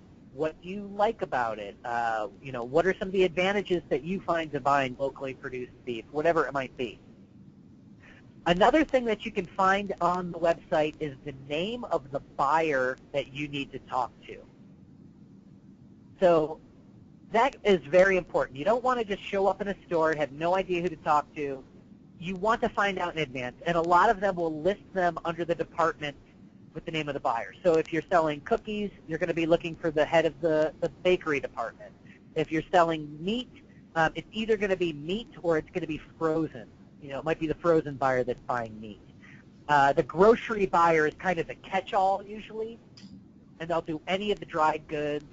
But just look through the departments and see if you can find a contact. If you're not able to, call the store. Just get customer service and say, hey, I'm interested in being a vendor, and I wanted to know the name of the person I should contact and their phone number, and get it in advance. So any of the information, and we'll talk about approaching them and selling in a couple of minutes here, but get as much information about a store before you visit as you can. And then the other thing, it's kind of a cheat to find places that are interested in selling local food, is to find other local producers that are selling and go to their website and see who they say they sell to. This is a really common practice. When I was selling products predominantly, we kept a list on my website that was like, these are the 100 stores that we sell our products in. It'd be a really great one-stop shop for people to go and make a list of places they sell. So if there's great local products that are out there that you really like and you want to sell in the same places, just look on their website and find out where they sell. It's not competing. You're not stealing shelf space from them. Typically, the more local products they sell, the better they do with all of them. So really lean on the other successful companies that are out there, see what they're doing, and see who they're selling to. And that's how you're going to find kind of the low-hanging fruit. You want to warm lead the best you can. You don't want to cold call 100 stores in Brooklyn if you don't have to. If you can get introductions, if you have companies that you work with, that you're friendly with, and say, hey, who do you sell to? Do you mind introducing me to the buyer? That could be very, very helpful. And so when I told you I went and got all those no's in Brooklyn, when I had a couple of companies that I really liked that I got to be friendly with, they said, hey, you know what? Why don't I give you the name of my 5 favorite buyers? And so I called those stores. I got the same standoffish attitude I'd been getting all along. And they said, oh, Rob from Brooklyn Salsa sent me. And they said, oh, man, we love him. We love his product. And then it kind of warmed the buyer up by making a connection with them. So, reach out to your peers, look online, and you can find a lot of information. So after you've kind of developed your marketplace in your own town, you want to start looking outside of that. Now, I hear very often from people that sell food products, I'll say, who do you think your target market is? And they say, everybody. Everybody eats. Everybody wants my product. It's the best thing ever.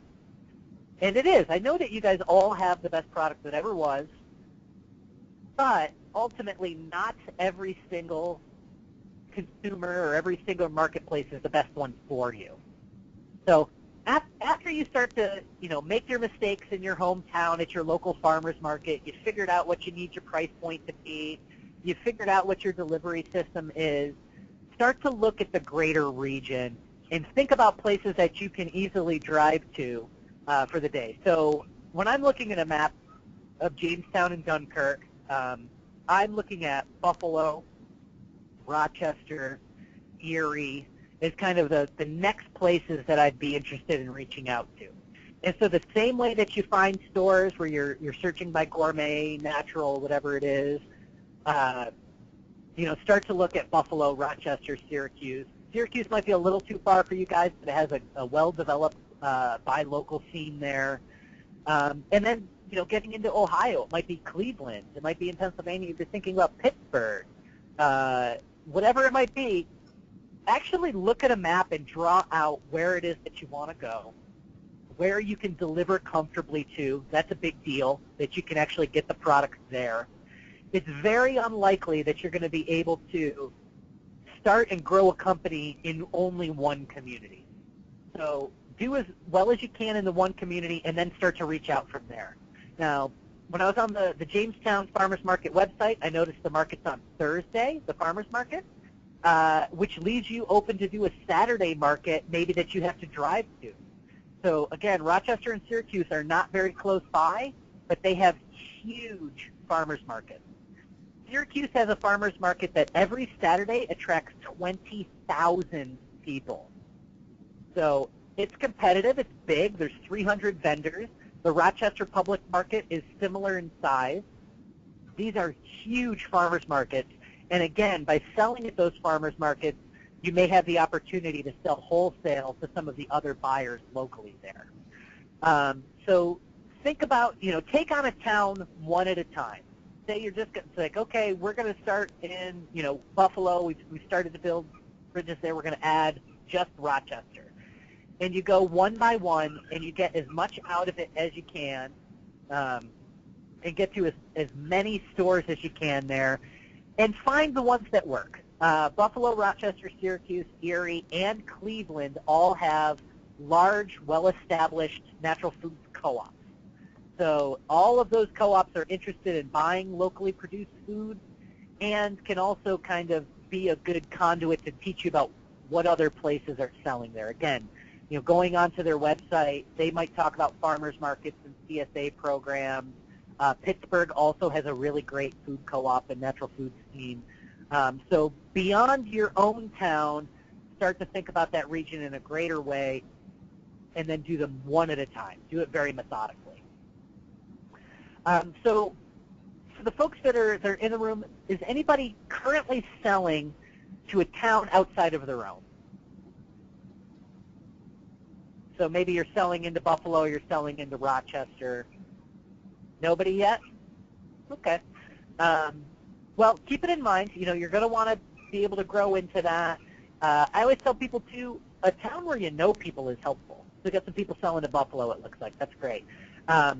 So I started selling into Northampton, Massachusetts when I was based out of Syracuse, which didn't seem like a perfect fit. It was a pretty good distance.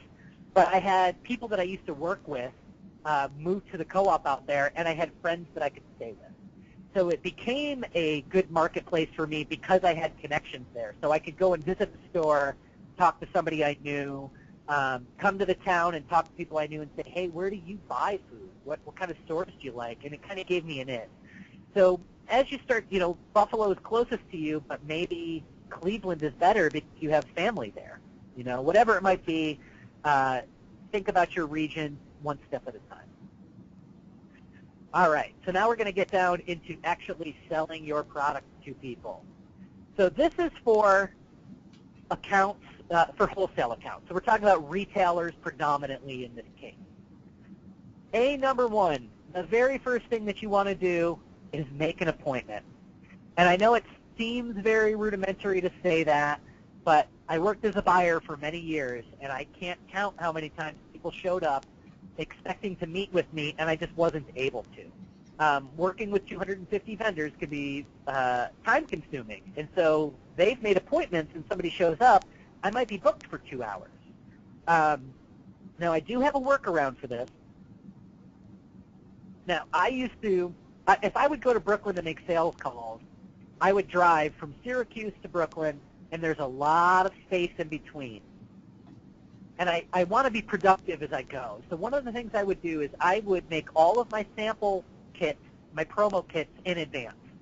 So the back seat of my car, there would be 50 little goodie bags with samples and sell sheets and copies of our press, whatever it might be. And I would pull off into Liberty, New York, or Roscoe, or one of the small towns in the Catskills. And if I saw a natural food store, I would simply go in and shop around and then maybe introduce myself and say, hey, I was on my way to appointment. I saw your store, and so I thought I would come in and start a casual conversation. And, hey, I'd love to visit you the next time I'm coming through town. Who would I talk to make an appointment with? What most of them will say is, if they're available, they'll just say, hey, if you want, you can make a pitch right now. And then I will go back out to my car to get the sample bag. Hopefully, I'm going into that store making a pitch up front, but I never go in there expecting to, and I don't want them to think that I'm expecting them to. So make an appointment whenever you're able, and if you don't expect to meet with them. Don't go in there with all your goodies right in hand. Go in there and be like, oh, well, if you're willing to meet with me now, I'd be glad to go get some samples for you. Really make sure that, that they know that you understand how little time they have, essentially, just like you do and we all do. They just don't want you to assume that you're going to be able to meet with them.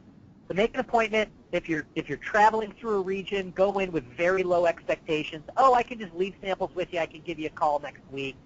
I like the slow sale. Now, I'm sure if you've sold stuff or you've taken classes on selling, they always tell you somewhere between 5 and 7 contacts before you actually make the sale. And so by doing this kind of slow approach, calling to find out who the buyer is, calling to make an appointment, showing up to introduce yourself, and then making an appointment for later, those are all contacts.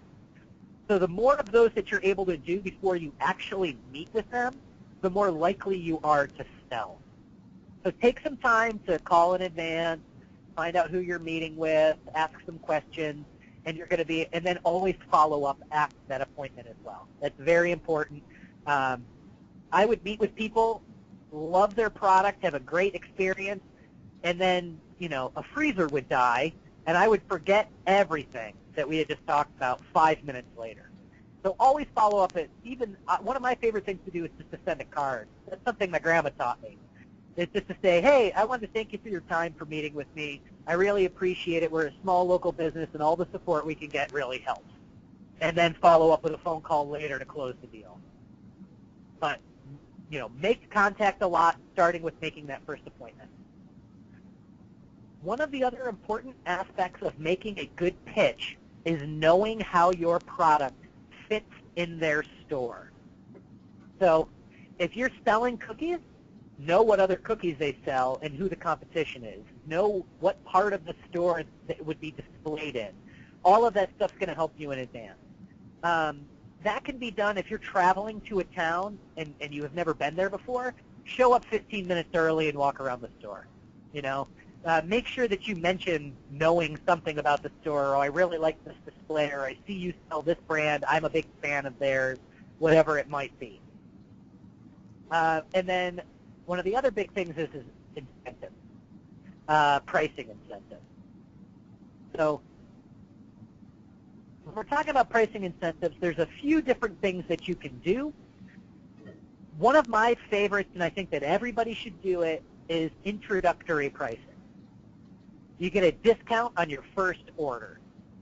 So to give you guys some context here, the big companies, the Cascadian Farms and the Kashis and the Campbells, they will give a store a free case of every product that they make to get on a shelf. So from a grocery store's point of view, not to dig down too much into their pricing strategies, but a successful grocery store makes 1 penny on every dollar that comes to the register.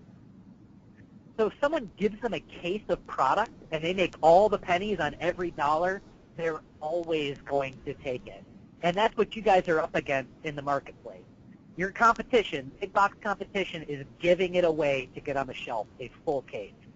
I am not suggesting that you should do that. It is probably cost prohibitive for you guys to give away a case for every store. But you can offer something. 10% off your first order, 20% off your first order. If you sell a case for $60, it's $6. And I know a lot of people would pay $6 for every account. If I could just go out into the world and drop down $6 to get an account, most people would do it. So offer them something. Don't put it on your sell sheet. This is part of the negotiation. You meet with them and you say, hey, we offer introductory pricing. Your first order, you get 10% off, you get 20% off. I think 10% is kind of the minimum. 15 to 20% is probably a little better. 10%, the store is not very likely to put that product on sale. They're probably just going to keep that 10% in their pocket. If you give them 20% off and then say to them, hey, as part of me getting this 20% off, would you put it on sale so that customers that don't recognize us can see a sale price? And it incentivizes the customer to actually buy as well. And don't be afraid to ask. Most stores, if you give them that sale price, they're not going to pass it along. Some places will, but most of them won't. So mention too, hey, we'd really appreciate if you could put it on sale too. Another thing that people do as incentive pricing is the old-fashioned BOGOs. Buy one, get one. Hey, if you buy a case today, I'll give you a case. Free shipping. Now, we talked about on the sell sheet making it really clear to them who pays for shipping. If they pay for shipping, you can offer them free shipping on their first order as an incentive. And so that goes into the cost of goods on their end. So that's a nice incentive, too. A lot of folks that I've worked with in the past will offer both introductory pricing and free shipping on the first order. Only on the first one, but every time. do any of you guys who've sold in the past, have you offered introductory pricing in the past? Has that worked for you guys at all? Or has nobody, have you guys done it at all? Nobody in this classroom? Well, do keep it in mind. I think that that is a very important tool. It shows the stores that you understand how the marketplace works, that you understand that the competition's giving it away. Again, you don't want to have to do that, but meet them somewhere. 10, 15, 20% is usually enough. So, as I mentioned, I like the slow sale because I understand that it takes people a while to warm up. It's a brand they don't recognize. I don't go in for the kill at the end of the meeting. The more you do it, the more you'll know, like, this person's really not feeling it. If they're not feeling it, tell them that you'll get back to them after they've had a minute to think about it. If they look anxious, say, hey, I can take an order for you right now, and it'll get to your store on Friday. Or I have it in the car. If you're interested, I can make delivery right now and handwrite an invoice for them. Always make sure it comes with an invoice, though. So feel out the buyer. You'll get used to knowing whether they're ready to commit. Maybe they're on the fence. Maybe you can offer them an introductory price and that closes the deal. But always follow up regardless of whatever it is. The other thing is, so say they do buy. That is just the beginning. A lot of people will sell a product to a store, and then they think they're done with that store. And so now this goes back to something that Frank mentioned at the beginning, is you actually have to help them sell the product. Customers aren't going to recognize your brand. You're new.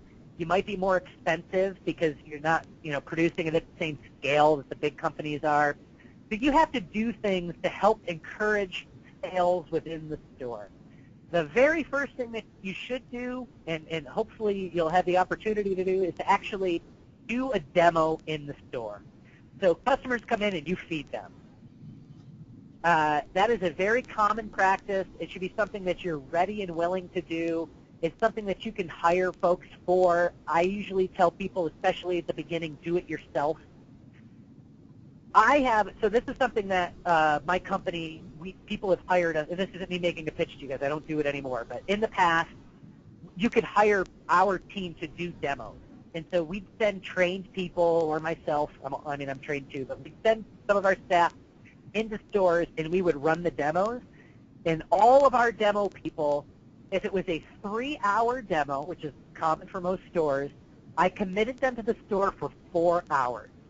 So for 3 hours, they spent their time talking to customers, feeding customers, answering questions, and maybe they met with 50 or 60 people, and they sold, 10 or 15 units. That's a pretty common demo. Selling 20 is a really successful demo. But the other hour, they were in the store to feed the staff. Because once myself or my team walks out of there, you're just back on the shelf again. And, again, customers don't recognize your product. That extra hour is almost always way more valuable than the 3 hours you spend actually selling it to customers, but it's the selling it to the clerks, the cashiers, the managers, whoever it might be. Just walk up to them and say, hey, I was running a demo today. Did you get a chance to taste it? Here's a jar for you, or here's a couple extra for you. We opened up 6 jars of salsa today, and I'm going to leave all the extra in the back with an extra bowl of chips so the staff can eat it. If you bump into staff that seem really excited about your product, do something nice for them. Give them a T-shirt, a bumper sticker, a free sample of product, whatever it might be. Really try to engage them because they are much more likely to sell that product in the future than this one demo that you run. The demo that you run is only going to connect with the customers that you meet individually face-to-face. But if you are able to get their staff excited about it, then that's going to drive your sales in the future.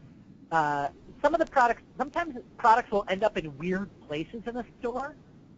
So if you see your product is like on the top shelf in a place where it doesn't belong, like they're selling your cookies in the same aisle as the toilet paper, and you find a staff member who's like, oh man, this is a great cookie, I love this cookie, and I want to sell 1 million of these cookies, make sure they know where it is.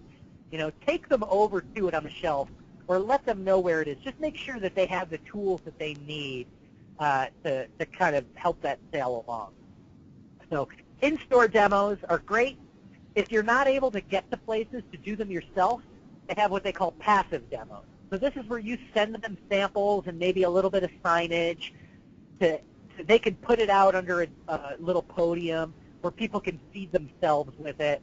It's less effective than the active demo where you're actually in there, but it still is going to help drive sales. Worst case scenario is the staff eats it all, but again, we want the staff to eat as much of it as possible. They are going to be your salespeople on the ground. Another way that you can kind of help to drive sales is ask them if they have staff meetings, staff trainings, staff parties, any place where they gather the staff around. Just say, hey, if you guys are ever having one of those, let me know and I'll send you some product for you guys to eat. Especially when we used to have a Labor Day party. Our Labor Day party was almost all food that was contributed to us by vendors. And we always took notice, and we always pushed their products. It's about building that relationship with the store long term. So if they have opportunities for you like that, make sure you take advantage of it. Discounts in the future. So say you get on the shelf, you do really well for 6 months, and then sales start to kind of dip a little bit. You might want to offer them a discount. We talked about the buy one, get one. It might be 15% off. The big companies are all offering sale prices, so when you're able to, offer some sale prices out there too. If your wholesale price is so cheap that you can never offer a discount ever, your wholesale price is too cheap. You need to be able to have a little bit of wiggle room. You need to be able to incentivize buyers. You want to make sure you keep a little bit of something in your pocket so that you can work something out. It also allows you to absorb increases in the cost of your ingredients. You don't want to have to raise the price every time the price of flour goes up. You want to be able to absorb a little bit of fluctuation in the marketplace. So make sure that your wholesale price is in a place where you can offer discounts on occasion. Many of the independent stores, especially the co-ops, they have their own newsletters that they will send out monthly or quarterly. Ask them.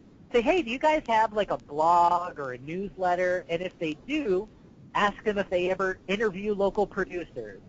Do they ever, are you able to submit articles?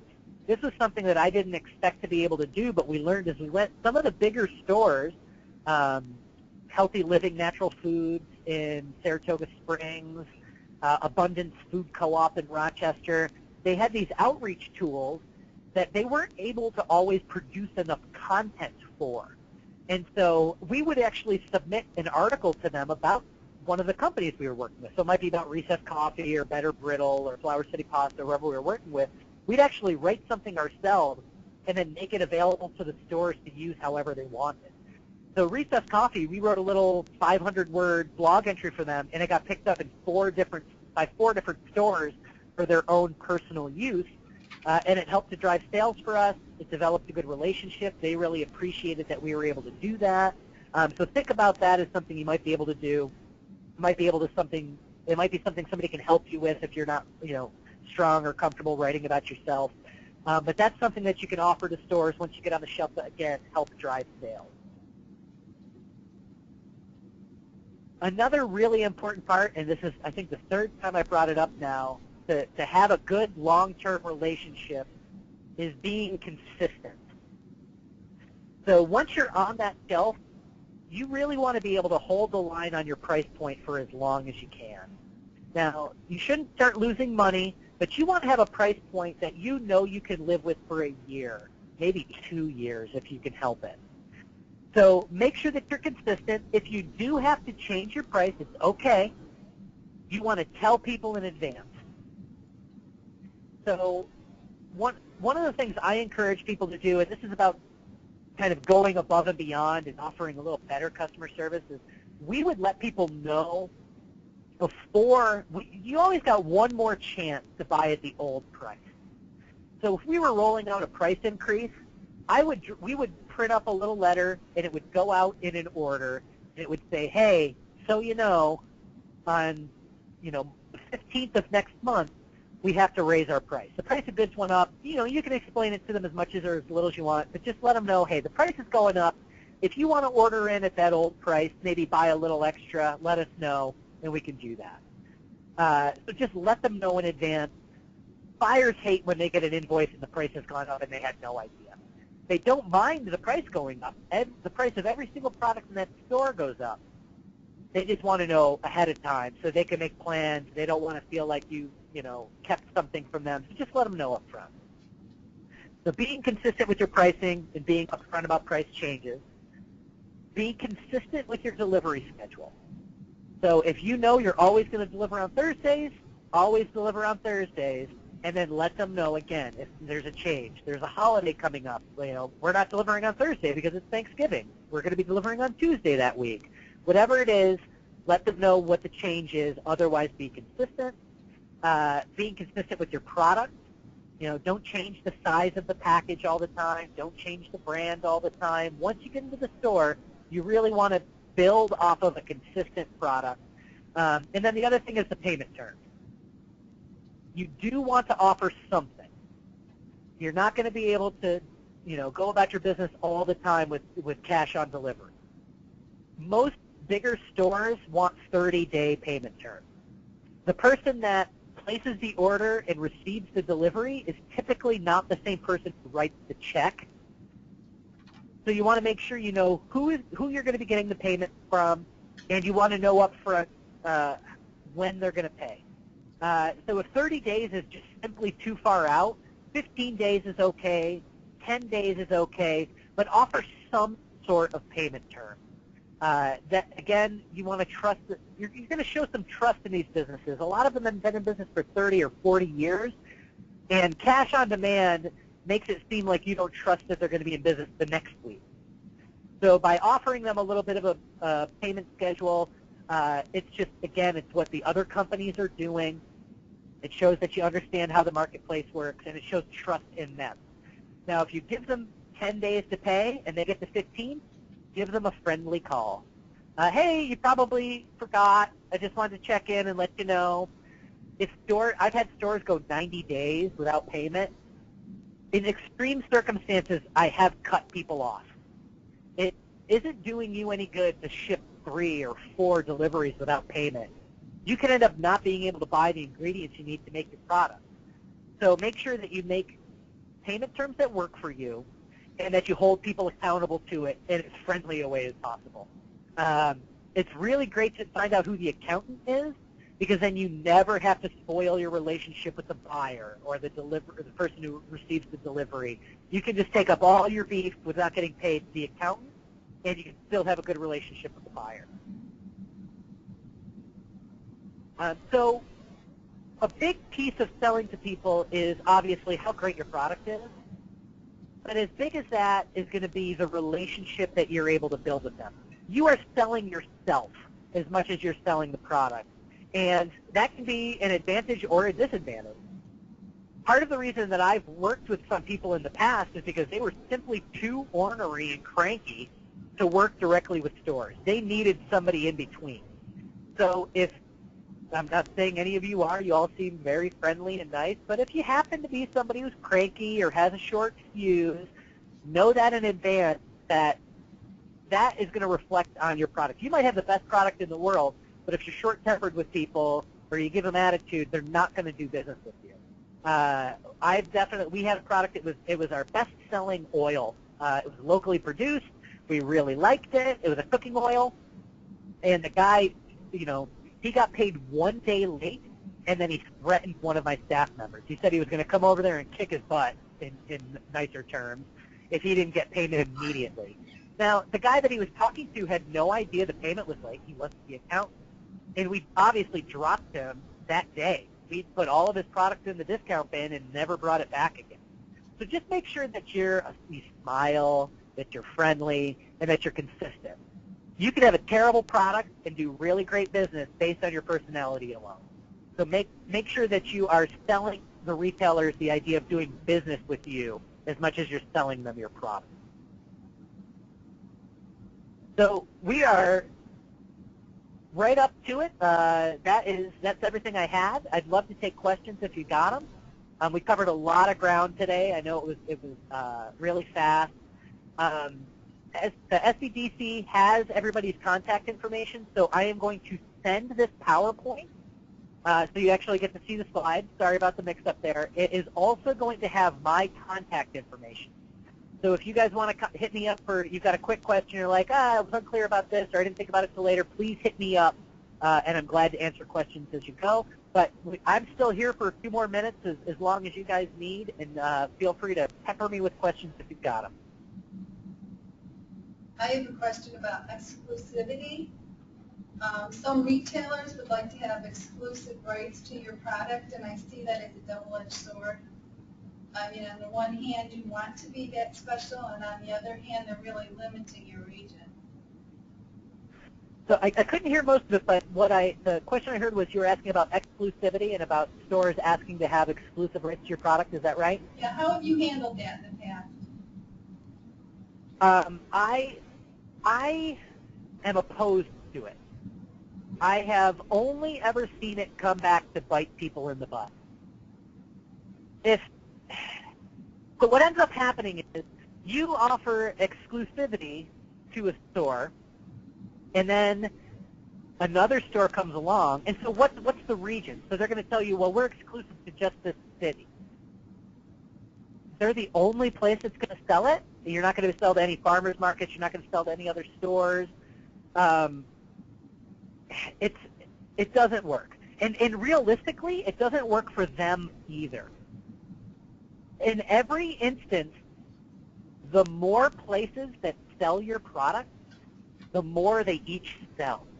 And I know that seems crazy, but it takes brand recognition. It takes customers seeing the product in multiple places often for them to buy. So we had an example. We had a store in Skinny Atlas, New York, that before I started working with a client, they offered exclusivity to this one store. So after that, 2 stores opened up in Skinny Atlas that were much, much bigger, and the store we offered exclusivity to was selling it for 20% more than any of the stores in the entire state. So we were selling it for $5 everywhere. Some places were $4.50. They were selling it for $6 and sometimes $7, and we had offered them exclusivity. So now we couldn't sell to the 2 new stores that would have ended up being much better accounts to us. So what ended up happening is we dropped the store that we had exclusivity rights with and then pitched to the other 2 stores. The original store came back. They said, you know what, we're pissed that you didn't give us exclusivity, but we understand why you did it. We'll bring the product in. They ended up lowering the price, and they sold way more than they did before. If you've got a specific question about a store and exclusivity, please email me, but I've never seen an instance where I thought it was a good deal. It keeps you from selling more in the community, and it also leaves you at risk of you doing very good business with them and them dropping you and you having no backup plan. So I don't think exclusivity works or is a good deal for anybody involved.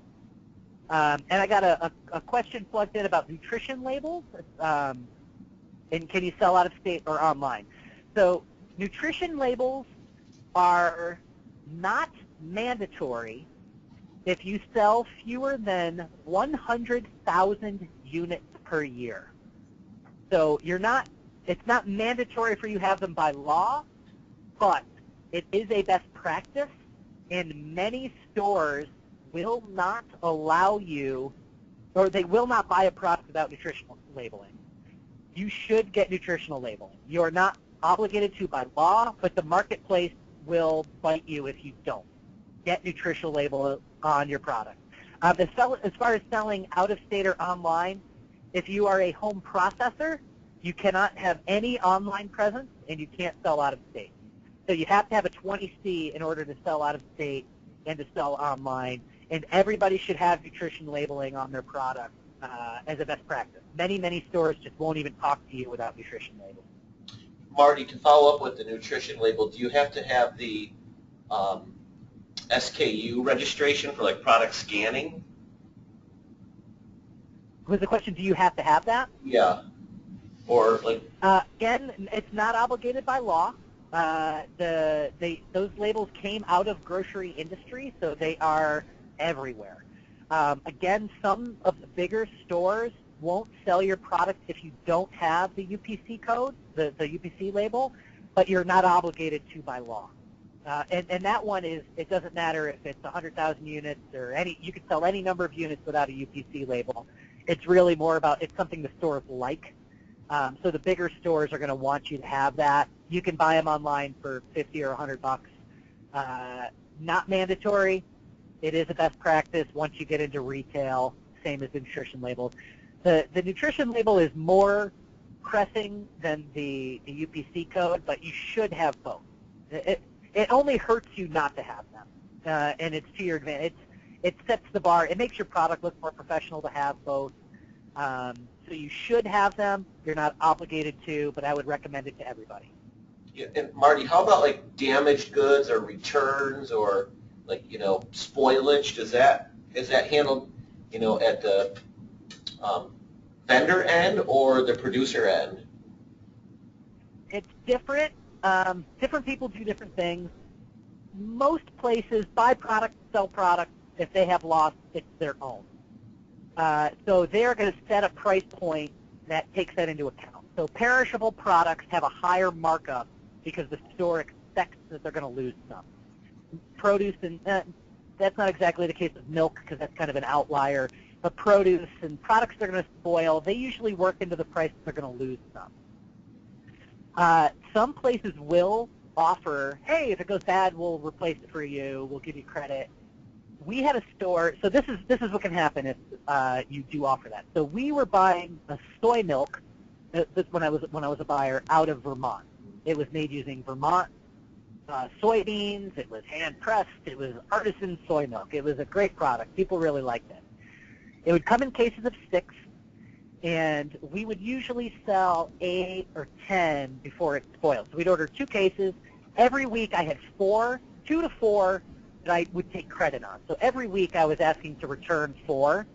And so we did that for 3 months, and they came back to me and they were just like, listen, we just can't afford to do this anymore.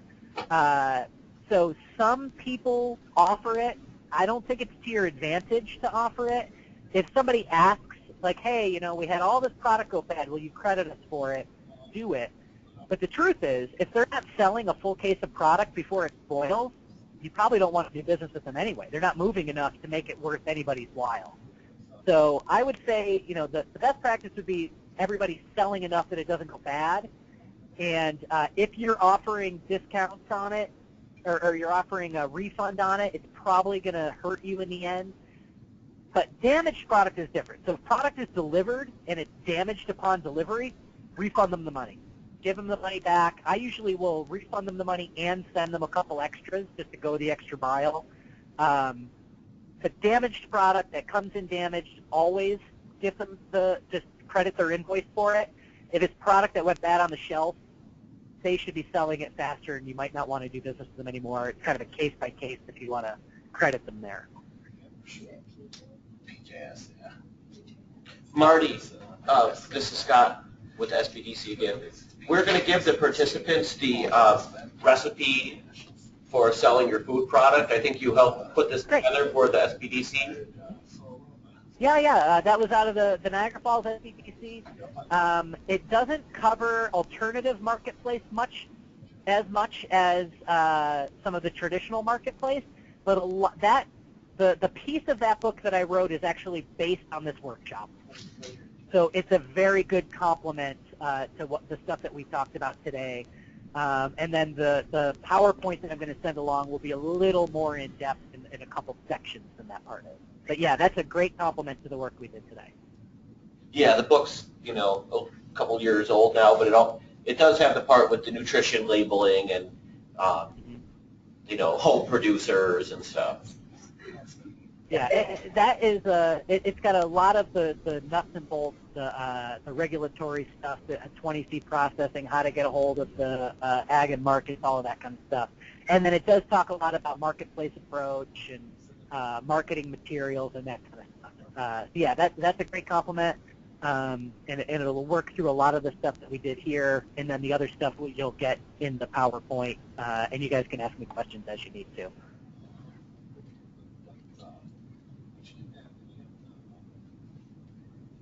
Is there any more questions? Was there anything out of Jamestown?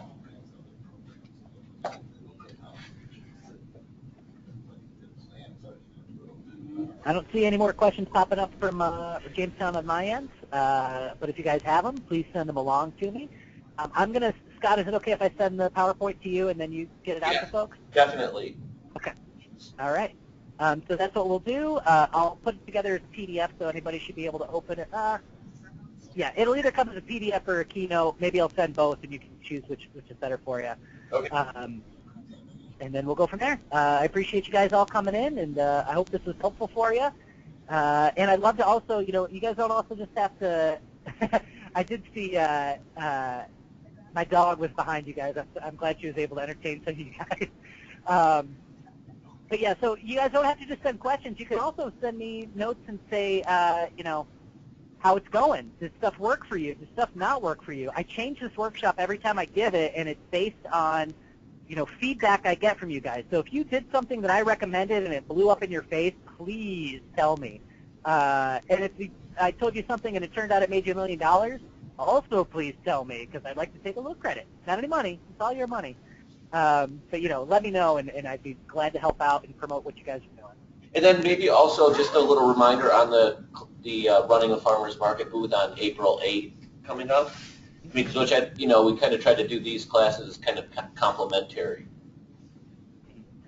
And that farmers market booth workshop is great. We're going to talk about display building and customer service and really how to get the most out of a farmers market booth. I said it at the beginning, and it's worth stressing it again now. I think the farmers market is the most important access point to the marketplace. It may not end up being the biggest part of your market money-wise, but it is going to drive sales to all of your other accounts. It's going to build buzz. It's going to help you make mistakes in a kind of forgiving environment. The farmers market is the most important place most of you guys are going to be doing business.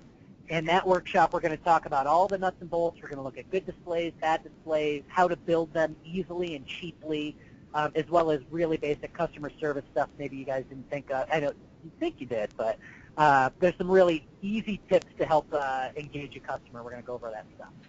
It's probably my most fun workshop. So thanks, guys. I appreciate it. It's good to meet all of you.